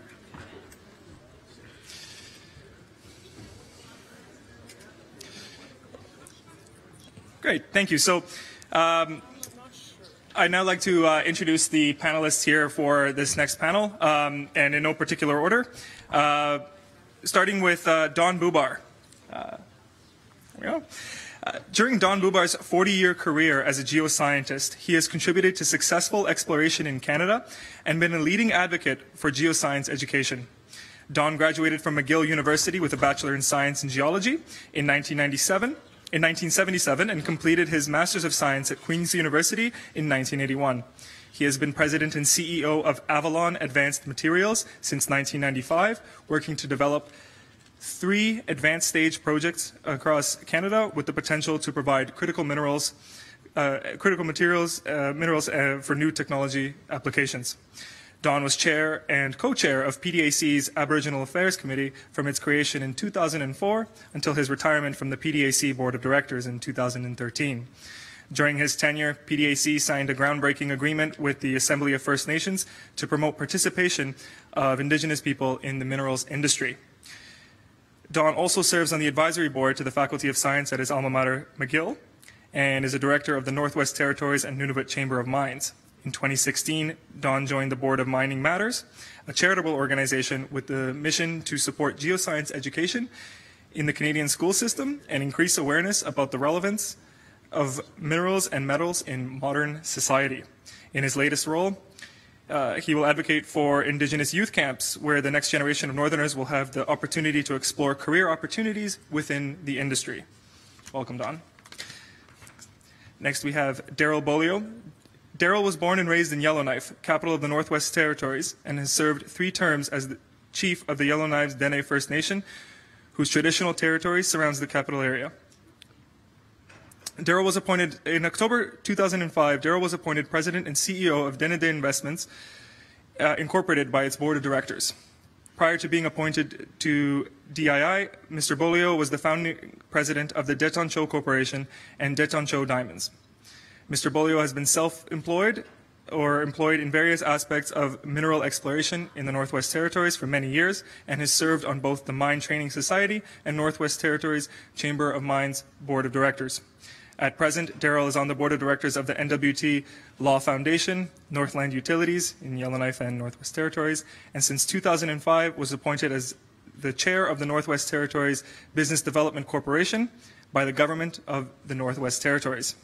He also serves as chairman of the Akaicho Business Development Corporation. As president and CEO, Mr. Bolio provides the leadership, vision, and public presence of DII. Welcome, Daryl. Next, we have Charmaine McCraw. Charmaine was born and raised in Karamat, Ontario, and now calls Thunder Bay home. She is a proud member of the Bigitagong Nishnabeg, situated along the northern shores of Lake Superior, and has built her career in community economic development with a focus on building capacity. McCraw demonstrates dedication to capacity development in her work with First Nation communities, Indigenous job seekers, companies, and organizations wanting to advance along the path of reconciliation. McCraw holds a bachelor's degree from Lakehead University and has over 10 years' experience developing relationships and managing projects in the North. Previously, McCraw managed Anishinaabe Aski Nation's Economic and Resource Development Unit and was the Economic Development Officer for Nipigon, Ontario. She currently holds a project management position with Origin, a company that works with employers, communities, and job seekers to develop innovative approaches to increasing Indigenous workforce participation. She leads Operation Innovation, a recruitment initiative focused on engaging Indigenous people and connecting them to employment using the company's First People, First process. Welcome, Charmaine. And lastly, we have Jason Petrunia from Land and People Planning. Jason is an experienced strategist, urban planner, and social performance specialist. He assists his clients realize innovations in community building, benefit sharing, and management of risk and impact within resource, infrastructure, and urban investment projects. He brings experience from across Canada and internationally in environmental and social governance, urban planning, and community development. He is adept in working in a collaborative, technically informed framework that follows for effective decision-making. Jason is the founder of Land and People Planning, a boutique community planning firm focused on improving project sustainability and performance through greater participation and interaction with impacted communities. Land and People Planning specializes in urban and regional planning along with consultation, facilitation, social assessment, social management, community design, and local economic development services. Welcome, Jason. So to begin this panel, I want to give each panelist the opportunity to speak for a few minutes to provide an overview of their experience working with Indigenous communities, engaging with the mineral sector, and for opportunities that you see for economic development in the mineral sector. So I guess we'll start with Jason. Thanks, Luca. So I guess aside from my bio, which is really technical, my experience is generated from both, and I think it's important in the international context, working with institutions like the World Bank and internationally with mining companies and communities, and using some of the international standards and guidelines like IC performance standards, the Equator Principles, and looking at guidelines like the Millennium Development Goals, and working with organizations like the Millennium Challenge Corporation. So I bring that kind of expertise, and I started off actually by working on a mine in Ghana for a number of years with Newmont in ensuring that that project met IFC performance standards. And that was quite a while ago now, but that was their first foray into Africa and one of IFC's first investment projects in gold mining in that country. So it was an interesting process, and I think there's a lot of parallels now within the Canadian context with respect to some of the standards and implementation of standards within the evolving regulatory landscape within Canada. Certainly there's a new emphasis on engagement, whether it's through consultation exercises or through more community participation, like we heard from the previous panel. But certainly that's becoming more and more important, and I see that in the work that I've been involved with in First Nation communities, both in Ontario, in Nunavut, in Saskatchewan, and in Alberta as well. So that's, I think, a really interesting area where there's a lot of economic opportunities wrapped up in that, and we like to call it sort of domain of social license to operate. And within that domain, there's economic opportunities related to supply chain, labor, worker housing, municipal infrastructure, community infrastructure, and then indirectly through things like community health and wellness programs, as well as other initiatives around ownership within and direct participation within these projects. So I'll just leave it at that for now. I guess we'll go with Charmaine next. So most of my experience, I guess, working with Indigenous communities happens to be around the human capacity and so human and physical resources. I guess the opportunities that are there lie in economic corporations, joint ventures, both within their own traditional territories, but also outside. There's economic opportunity for environmental stewardship and participating in mineral projects in that manner, as well as, of course, supply chain, like you had said. The best part about, or I guess without people, none of this would happen. So I guess that's where I like to focus my work, is building that human capacity. Great, thank you. Don? I've been a mineral exploration geologist most of my career and had lots of interaction with Indigenous communities, mostly in Northern Ontario and the Northwest Territories, and got to understand a little bit of how there were a lot of issues that needed to be overcome in those communities early on in my career, and started to realize that mineral development, mineral exploration offers real opportunity for northern remote communities to participate in the economy and create real wealth and prosperity for the community members. So it's been kind of a passion of mine ever since to try to help facilitate that through industry associations like PDAC. When I got the chance to join the board in 2004, that was the year the Supreme Court decision on the duty to consult came down, and of course that changed everything in terms of the relationships between exploration companies and communities. And it was not long after that we saw one of the first well-publicized conflict situations between an exploration company called Platnex and a community known as KI in northwestern Ontario. And it came to the attention of the board of PDAC as an issue we had to work on, and it threatened to be a real polarizing issue, and I spoke up at a board meeting and said, no, we can't take sides in this. We've got to stay neutral and try to work towards models of collaboration. And thankfully the board listened to me, and after that the president at the time asked me to start a committee on Aboriginal affairs, which I was delighted to do, and recruited a number of members to participate with me. It created the mission around increasing Indigenous participation in the industry. That's been the mission, and my vision has been since that time, and still is, that Aboriginal people in the North are the future leaders of the mineral industry in Canada. And I'm seeing a lot of progress in that direction, and I'm going to help get it the rest of the way. And this is one of the leaders right here. Thanks, Don. Daryl? Thank you. Just like to acknowledge that we're on the Mississaugas of New Credit traditional territory. And I'd like to say merci Sala Nohila Nohelia Stiaz Saninitz. So I guess maybe if I can start a little bit here in terms of where we are, who we are, you know, as introduced, I'm with Denendeh Investments, which is owned by the 27 First Nations of the NWT. And my background, I guess I started in mineral exploration back in I can't say it, it'll give away my age, but I was 17.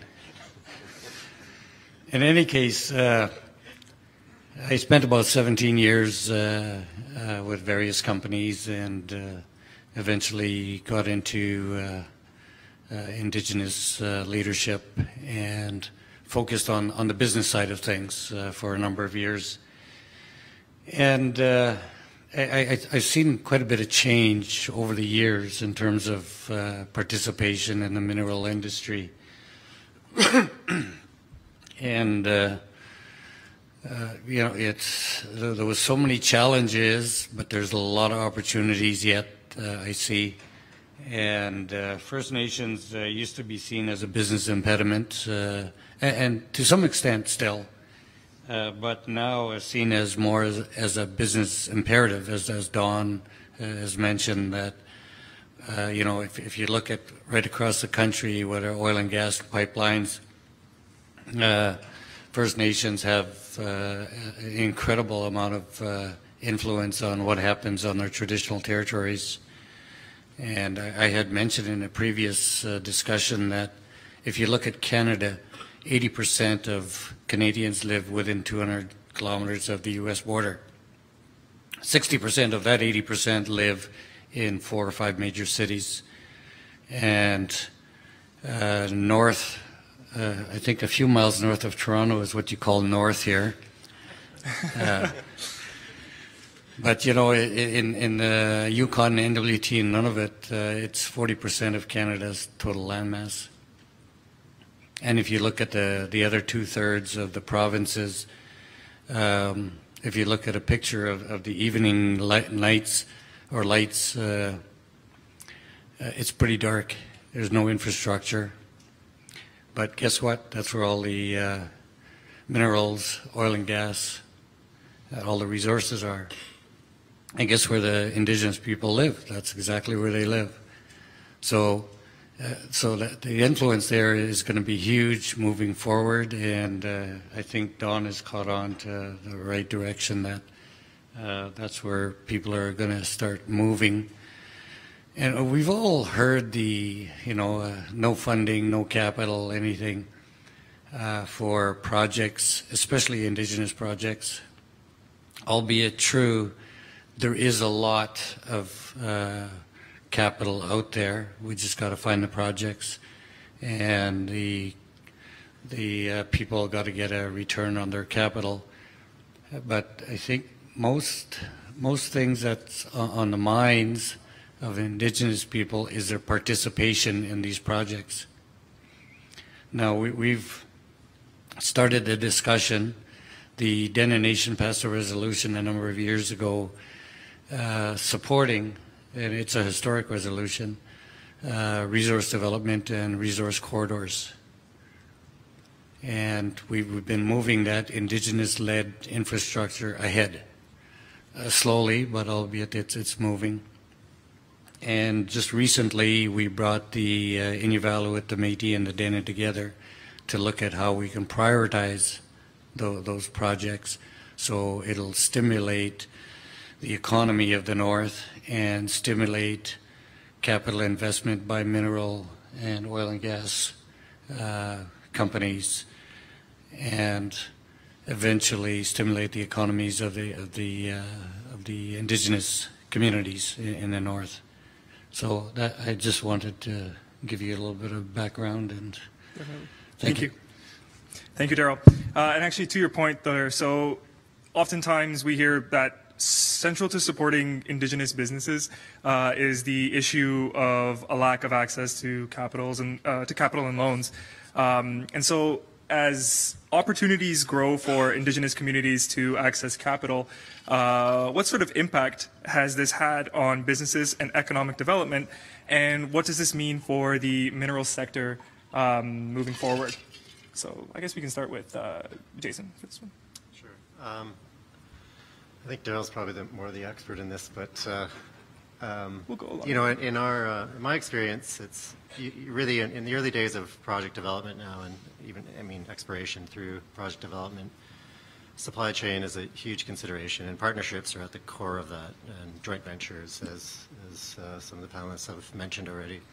So I don't, in terms of the impact, it's certainly, if you're developing a project within a region of Canada, whether it's mid-Canada or northern Canada, the expectation is that you're going to be having a local partner through an interested First Nation in that region who's going to be working with you in support of that mine development. So that's certainly a must on the landscape now, and is a requirement. Thank you. Charmaine? I guess as opportunities grow for Indigenous communities to access that capital, it means more Indigenous opportunities, more Indigenous businesses, increased capacity at the community level, which is always great to see. And then with those increased opportunities, you also see longer-term planning happening, which is something that is unknown to some of our communities, especially in Ontario's north. So with this longer-term vision, a community is able to, take the time to actually plan out and see results over a longer period of time. Thank you. Don? Maybe I'll let Daryl go first on this. He's the expert, having been in that space for a while. I'll come in behind him. Sure. Daryl? I think he's got more money than me.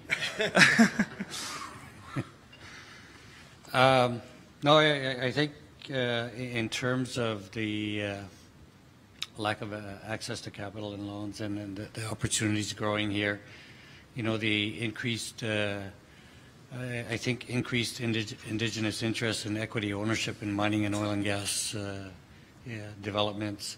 There is recognition that by Indigenous people that this is where the real revenue generation exists. For so many decades in the last century, I guess, is that, there's been a dependency mode. And Calvin Helene, who's one of our directors, has written a few books about that. And we've got to get out of that dependency mode and start generating our own source revenue. And once you start, you can even leverage that. I think the First Nations Financial Authority has developed some financial strategies to lever even funding from your land claims or funding from your programs. And I think the federal government is now starting to consider 10-year funding programs. So if you're going to get it over 10 years, it can be leveraged so you can start building your projects within a few years. Whether it's social infrastructure, housing, or hospitals, or schools, etc. And a huge step that's been made in the north, and I think it has a potential to scale up, is the employment and the business contracts. And that's so important because the capacity building and the training comes with that. And that leads to equity. And one of the things we did over the past couple of years is we created our own exploration and mining company, got some properties, and I'm almost in the same boat. I'm always looking for money like Don here. Anybody got any?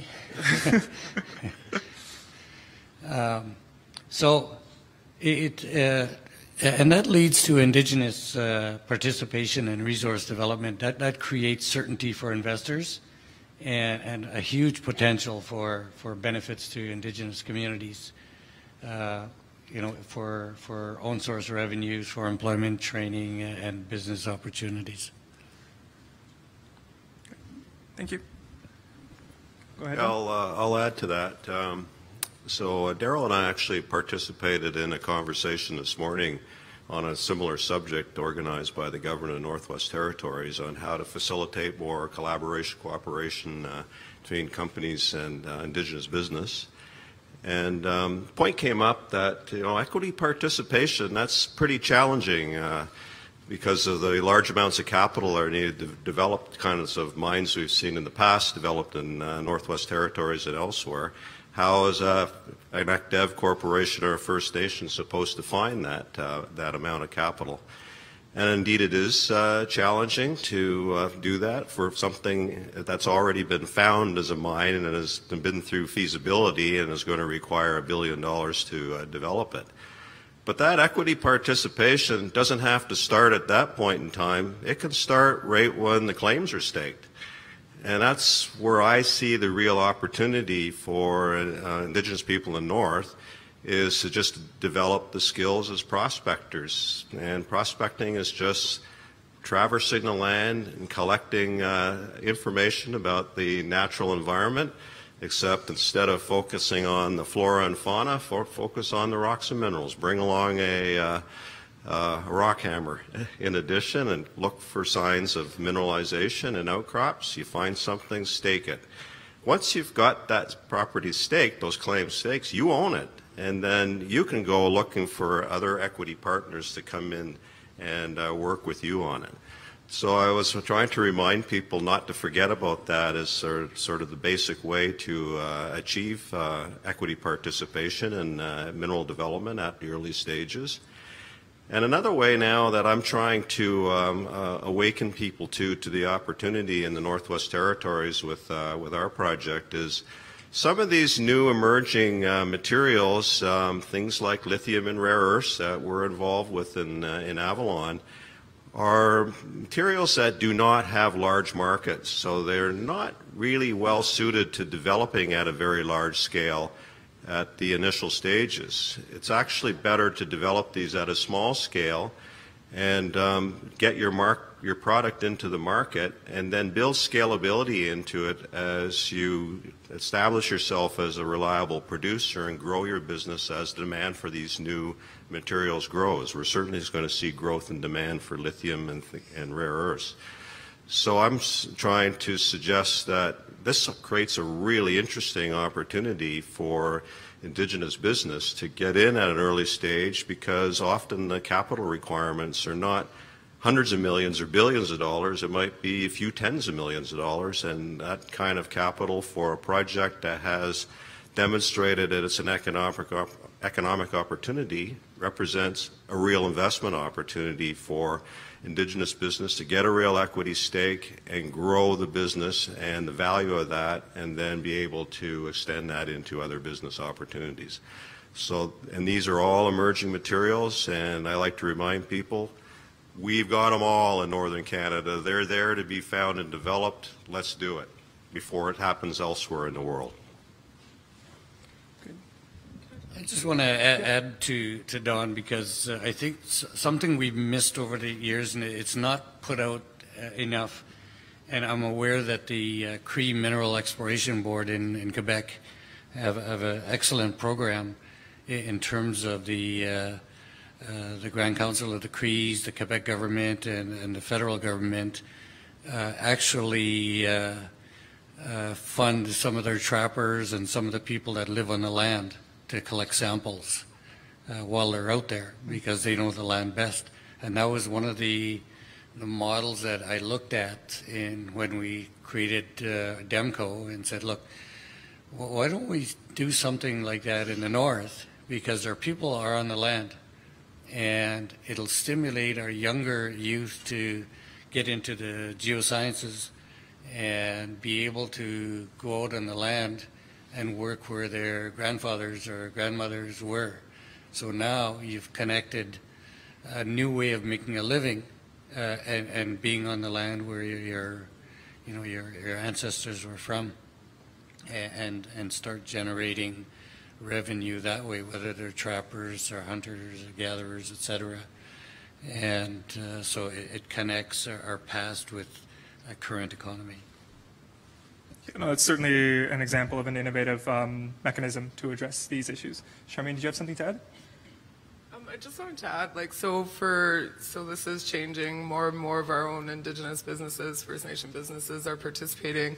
And so you asked the question at the beginning, what does that mean to companies that are trying to participate in the mineral sector? So, you know, meaningful participation by First Nations also means work to do with the companies, right? So the companies have to put in a lot of effort as well to help level the field of understanding. So a lot of the times, you know, I'm sitting here with these gentlemen and sometimes feeling a little bit out of place, but know that I have that knowledge, right, and that I hold that knowledge. So, you know, it slows down timelines a little bit. It takes a little bit more relationship building. It takes a little bit more understanding of how to properly navigate the field and the different communities that you're approaching. So in terms of what does it mean to work with Indigenous communities, it means work. And we have to remember that going forward, that that's not going to happen overnight. Great. Well, thank you.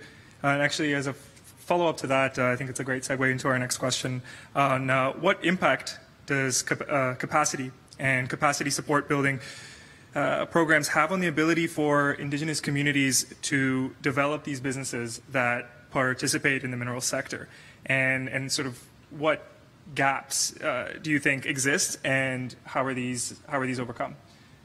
So Charmaine, if you want to continue on that one.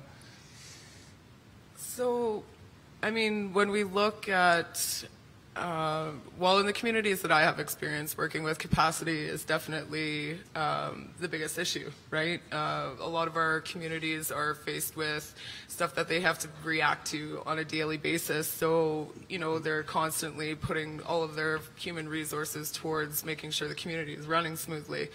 So when it comes to building that capacity and having capacity support programs, it's super important, and I believe that mentorship is one of the strongest ways to do that. However, the funding for capacity and the actual implementation of that funding so a community can build capacity with a clear vision of, you know, okay, this is what capacity dollars are for, I think there has to be that clear understanding, right? And I believe that any gap can be overcome as long as everybody is understanding what the gap is and where the problems lie. That's a very good point. Jason, do you want to continue? Yeah, I would just, you know, just on your point around timelines. I mean, this is absolutely critical in working with First Nation and Indigenous communities. And, you know, one of the big challenges in the exploration phase, you might be 20 years out from actually developing a mining project. So there's a lot of expectations around these kinds of developments, and people can get frustrated. They might have different expectations of when a project might be realized. And on the flip side, you might have a project that races forward into construction. Communities simply get overwhelmed in that situation. So it's a real fine balance in terms of bringing understanding of the mineral cycle and the different project phases to Indigenous communities and helping them decide for themselves how they want to go through a project cycle. What do they expect to see in the exploration phase? What do they expect to see in construction phase? What do they expect to see in a development phase? And you know, you need to bring that information forward so that they can actually make decisions and inform, you know, their own choices about what they can get out of these mining projects. So there's certainly funding available for this through the federal and provincial and territorial governments, but often those funding applications are themselves complex, difficult to find where they are.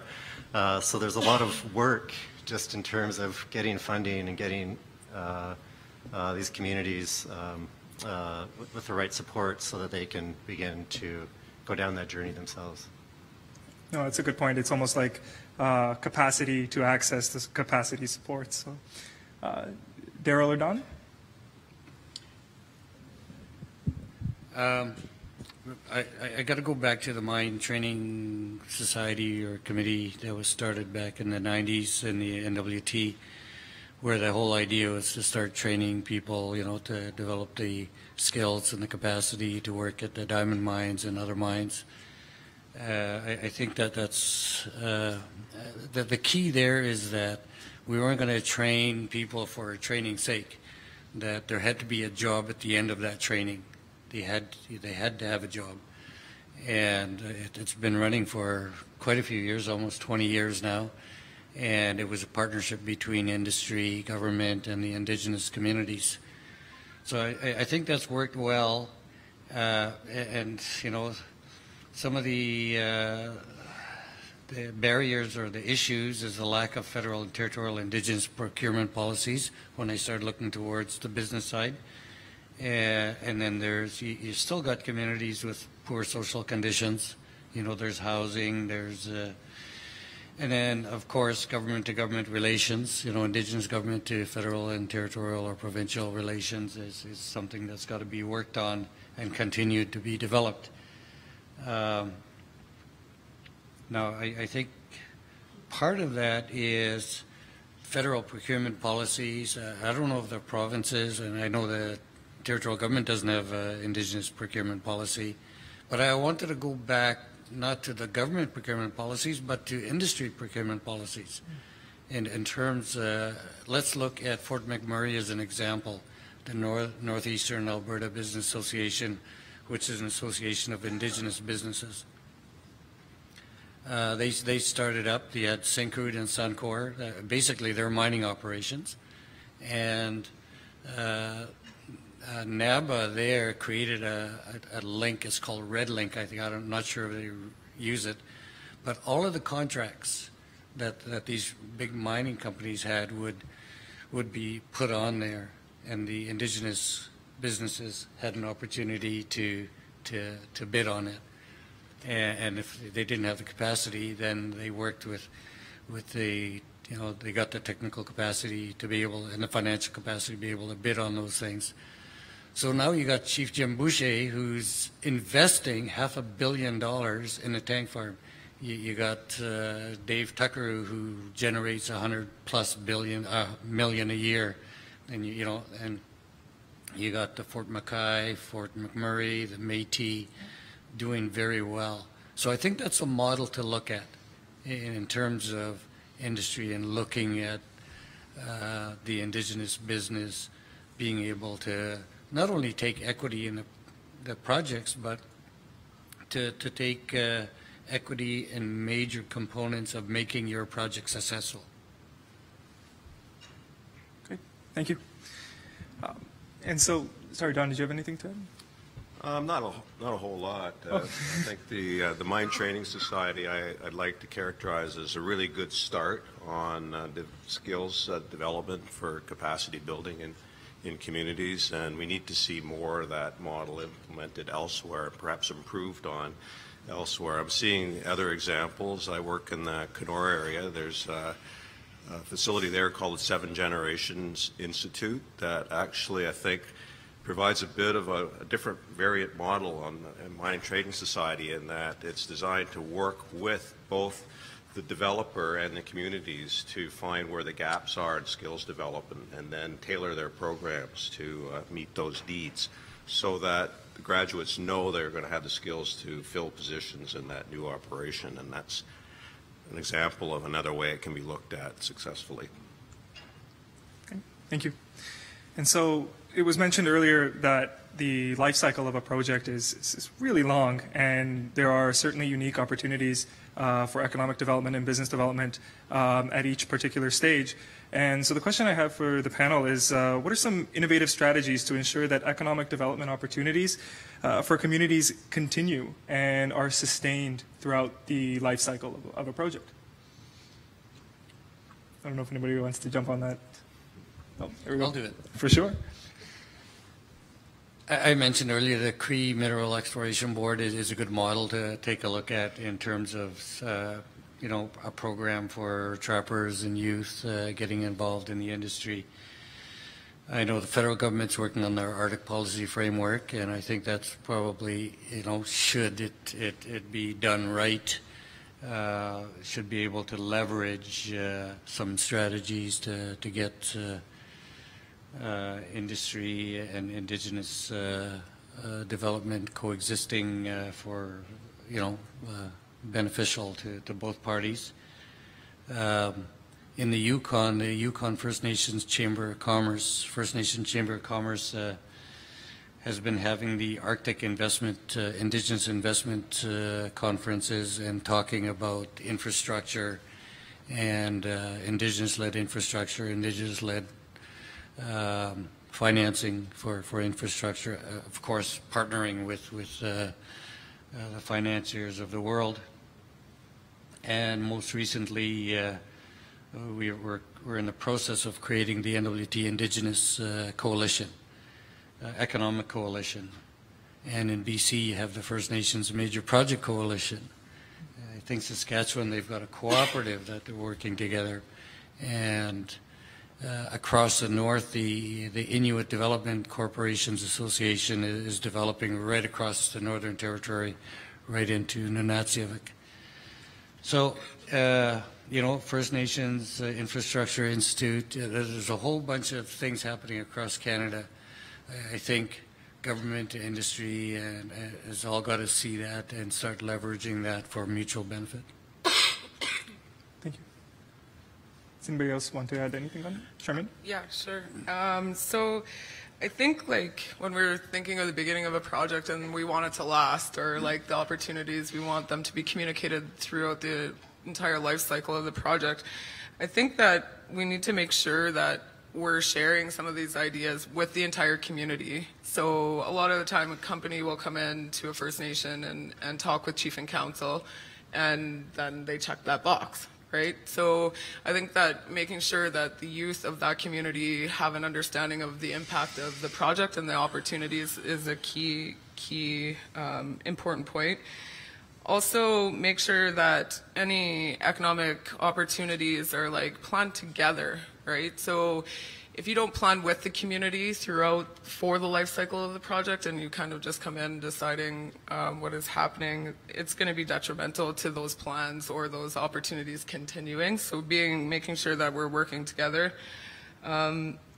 making sure that economic opportunities are kind of driven by the community and championed by the community. One of the things companies can do and help prepare communities for longer term projects is to encourage them to develop comprehensive community plans, because then that kind of ensures that project has a place in the entire community plan. So Indigenous communities plan in a circle, basically, and so we need to make sure that any opportunities throughout the entire life cycle are tied into that circle. And then to make sure things are sustained, so if you have any kind of economic development corporation or something that is going to be helping you to take advantage of these things, we try to have non-political boards. Things change with politics, and we need to make sure that anything that is going to last over a 2 or 3 year term or past the 2 or 3 year term has to be integrated and driven by that community. So just making sure that when you're setting up things to be able to take advantage, and this is to the community level, not to the companies, but at the community level, just making sure that it's not tied to politics, because oftentimes that can cause a lot of issues. Certainly a great point. Absolutely. Do you want to jump? Sure. I think just building off of what's been said already, I've been involved in a project in Northern Ontario where we've spent 2 years working with the community on a readiness initiative.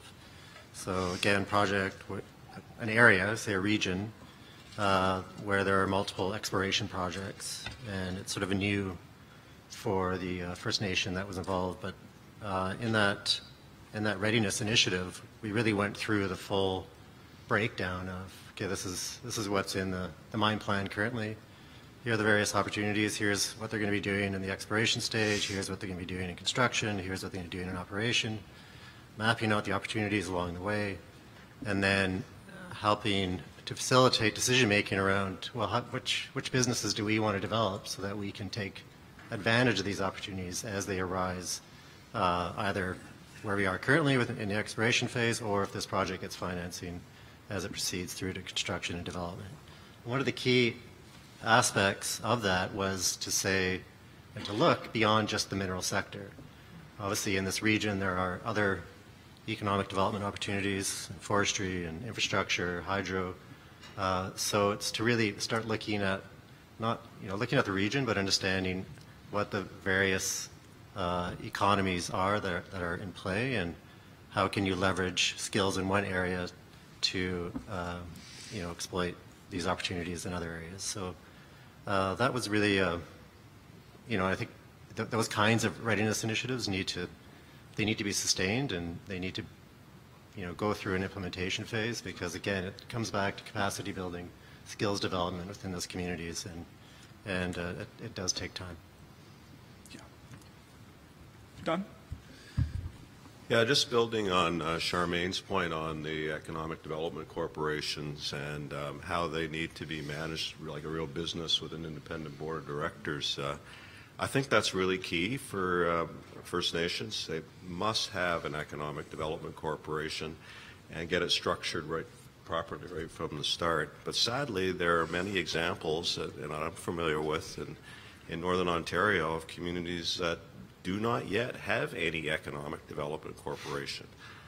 And those communities need to realize that they need to create one and know the route and channels to take to try to get one established, figure out a business plan, and then start to implement it with an independent board of directors. They are very, very important first step for First Nations in remote locations to start to participate in the economy generally. And of course, obviously, in many of those remote locations, it's the mineral industry that provides the best initial opportunities. Thank you for that answer. And so then, in the interest of time, I would just like to give one more question to wrap things up before we open it up for questions. What advice would you give to communities looking to get proactively involved in mineral exploration? Daryl, if you want to start. Okay, thank you. I think there's so much here.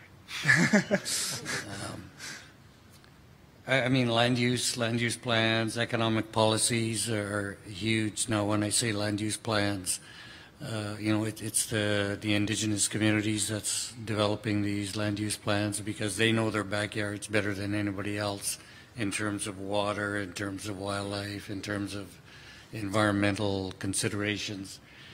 In terms of economic policies, again, that's, I mentioned before, you got to look at it from the government industry perspective, and Indigenous people also have economic policies. So, and trust is key. I see that right across the country, and trust of industry, trust of government, and trust between Indigenous groups is a huge issue also. So all the policies that's got to be developed, that's I think it's so key in terms of getting proactively involved in the mineral industry. I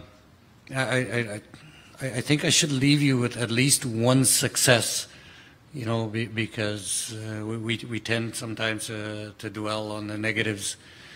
But back in the 90s, we created a company called Katewi, and it was BHP was starting the diamond mines in those days, and I went up to BHP offices and said, look, you have a hauling contract that's good for 9 years, and I'd like to get that contract.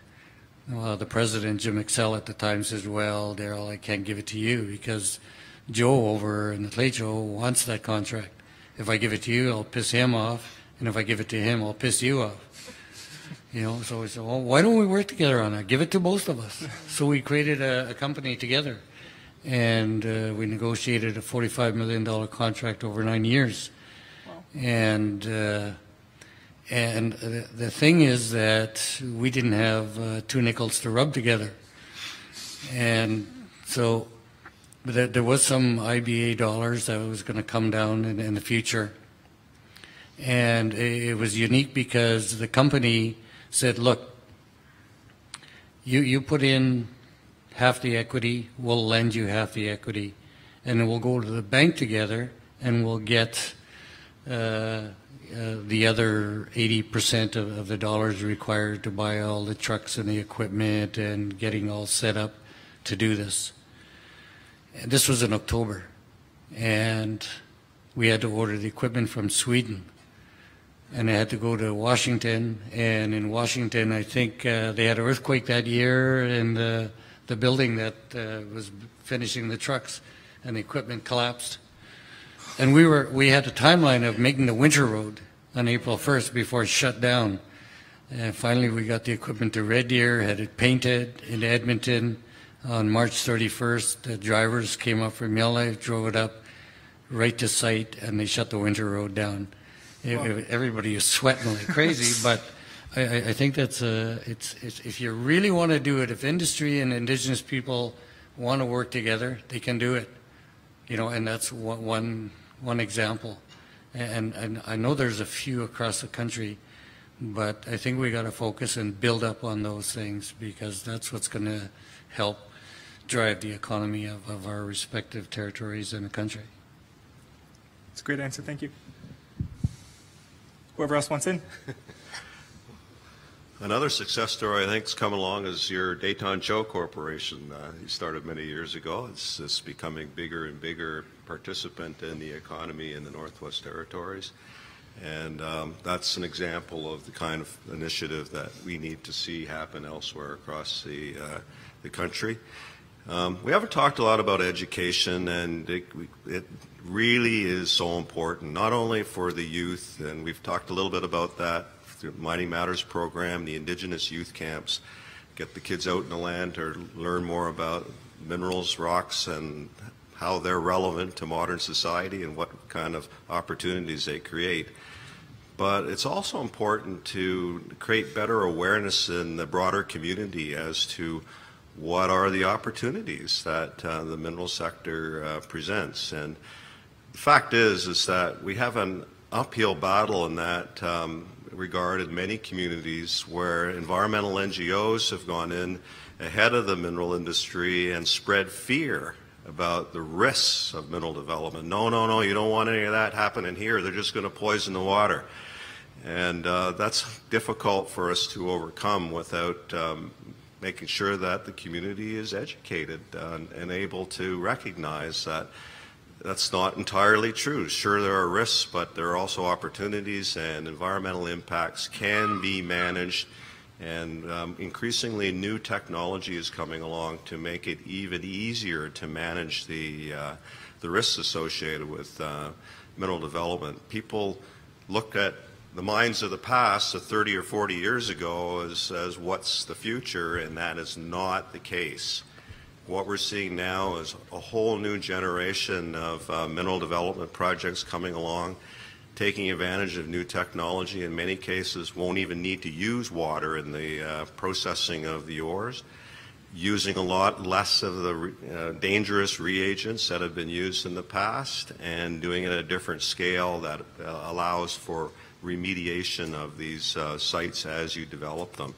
So these risks can be managed, and I think there's a real duty of the industry now to start to better educate the broader communities about those realities of the industry now and how different it is now compared to 30 or 40 years ago. Thanks, Don. Charmaine?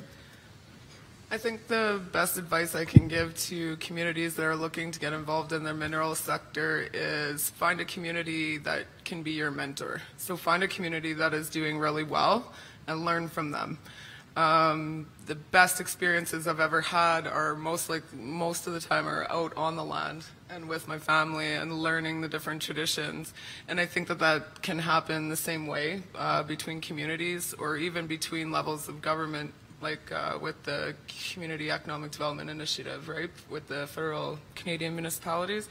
So like there's lots of opportunity to look for that mentor that doesn't have an interest in your project. So that, put people first. When you put people first, that's when you succeed. And separate business from politics. That would be my best advice going forward. Great advice. Yeah, and just to add to that, you know, there's funding that's available to Indigenous communities that's separate from mining proponents and mineral development projects. So, you know, to add to your point, it's always a good idea to seek out that funding, hire whoever you like to help advise and work with you on developing your own strategy for mineral development in your territory. And what that does is it gives you time to work with your community on what the expectation is around development of minerals within your own backyard. So that would be my 2 cents for today. Thanks, Jason. I think we have enough time for 2 or 3 questions. If anybody has a question, somebody's there with a mic. We have one over here. Hi, thanks a lot for a really great panel. It was really fascinating. My name is Paul Webster. I'm a business journalist. I wanted to ask Daryl and Charmaine particularly, almost picking up on that last comment from Dawn, whether there is a kind of a residual opposition in Indigenous communities that you see to resource-based economic development. I think it's an old kind of stereotype and perhaps has always been unfair, but I don't understand it myself. But there has been a sense, you know, over the decades in Canadian history, maybe going back to the Berger Report, or I'm not really sure, that Indigenous people are reluctant to be drawn into resource-based economic development as stewards of the land, and for many good reasons. So I'm just wondering how much resistance there is, and if so, how do you contend with that? So Charmaine and Daryl. Thank you. That's a good question. Across this country, and you see it in the media all the time, you know, Indigenous people are conflicted. We want development, we hear that, and then on the other side we hear the media that we don't want development.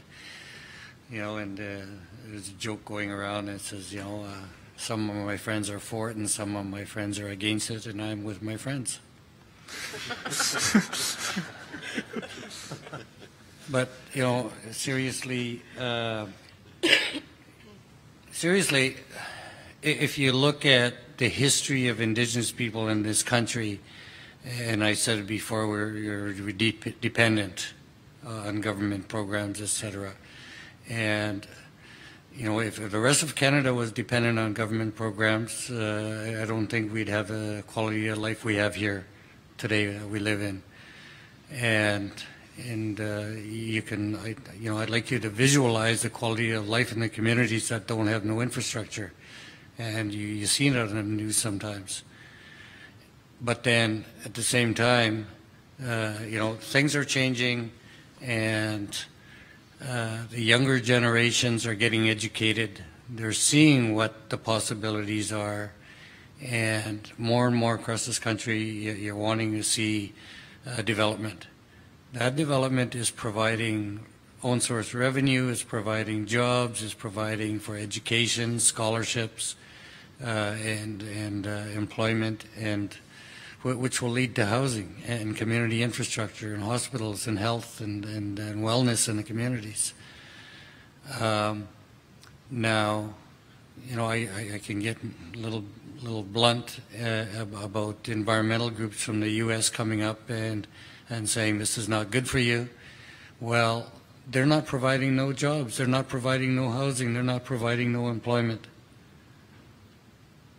You know, you have to look at the reality of living in our communities, and what's the alternative? So that's my answer. Thank you. I do believe that you're going to see opposition from Indigenous people when it comes to mining, as most of them are caring for the land, right? And so just like anybody, if somebody's going into my body, I'm going to be a little bit concerned about what's going on there. I will say that every community is going to be different. there's not one single answer you're going to get that's going to be, yes, we're okay with it, no, we're not okay with it. Every community has their own ideas of what should be upheld when it comes to the land. So, you know, you can spend quite a bit of time asking each individual First Nation how they feel. There is that fear, right, that they're coming in. I mean, if we look at some of the earlier IBAs and the diamond mines in the north, Ontario's north, sorry, you know, they were like 6 pages long. So that company got real rich and nothing was left behind in that community. And I mean, now we see IBAs or, you know, community capacity agreements basically that are up to, you know, 105 to 130 pages long, you know. So there is that fear that companies are going to come in, extract what they need, and then leave, right? So that's, I think, more where that fear comes from. But again, I don't speak for every Indigenous community, and each will take, and that's when I talked about earlier, unique approaches. Each community will have their own unique approach. Great answers. I think we have time for one more if it's quick. Chief Wilfred King, Kias Sagin Schnebek, Gulby First Nation, Northern Ontario. We have a mine operating in our territory, North American Palladium, at Lac des Isles. In fact, palladium is priced higher than gold. I think it's the first time it's surpassed gold on the international markets. For years, the mine had operated with impunity and not dealing with our community. And we've changed that recently, in which we do have some very good joint venture partners with the mine, and we have procured a lot of business. In addition to that, you know, we have an ongoing relationship. The question I have and the concern I have is that there still is a real lack of individual business opportunities for individuals. You know, I know business is very hard to get into, and if it was that easy, we'd all be rich and we wouldn't be here today, or we would be here. But you know, when it comes to mining, and I think Daryl, you kind of hit it on the head when you talked about your last commentary here, where if an individual wanted to go into business, often they would have to go to some form of lending agency. I know we have you know, Aboriginal lending agencies that require you to at least have 10% cash equity often, and then yet the bank won't lend you the other portion or portions or whatever you may need. And I'd like to see more of the companies backstop those loans, and also, you know, have set-asides, and also perhaps even bankroll those businesses. And again, I think you used a really good example. I think we need more of that, because what I see right now is you still see a lot of non-native companies that are taking advantage of the vast wealth that's being generated in our territories, and there's very little residual wealth going back to our communities other than through development corporations, which we do have. Miigwech. Thanks. That's an excellent comment. I've been involved in our Community Futures Corporation, and we focus on financing entrepreneurs. And Dene Investments also has 50% of Métis Dene Development Fund, and we fund entrepreneurs. Actually, we've worked with CanNor, so there's an entrepreneurship fund where some of the feasibility, business planning, and part of the equity being developed for getting prepared for financing or a loan to the individual. So in the NWT, in a number of years ago, we did a database of Indigenous business. We found we had 561 Indigenous business.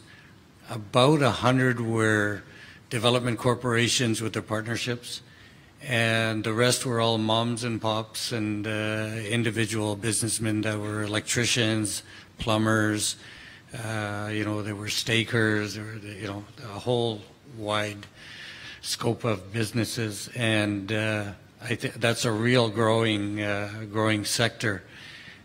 People, and they're partnering also, you know, in various types of services, and so that's I see that the development corporations is like the crown corporations of a government. They were there because there was nothing in place before. Now that you're getting younger and educated people in the financial world, they're starting to get into business and say, hey, I can compete with with other businesses. And in some cases, some of them are partnering with development corporations and or with other technically skilled businesses in Western Canada or in Canada. So that is growing, and I think NACA, which is the National Aboriginal Capital Corporations Association, is a group of a few hundred Aboriginal financial institutions that's starting to focus on financing individual entrepreneurs across this country. I think in the last number of years, they've financed $2.3 billion across the country. So that's a growing sector also. Thank you. And thank you for the thoughtful questions there. So in the interest of time, we do have to conclude here, but I really want to thank our group of panelists here. There's such a wealth of knowledge and experience that I really think this conversation can go on for 5 hours without a problem. Unfortunately, we did only have an hour. I'd like to thank all of our esteemed speakers today for taking the time to share their stories and insights about innovative partnerships and programs and about economic development and business development. And in appreciation on behalf of all of our speakers today, PDAC will be making a donation to Inspire, which supports Indigenous education.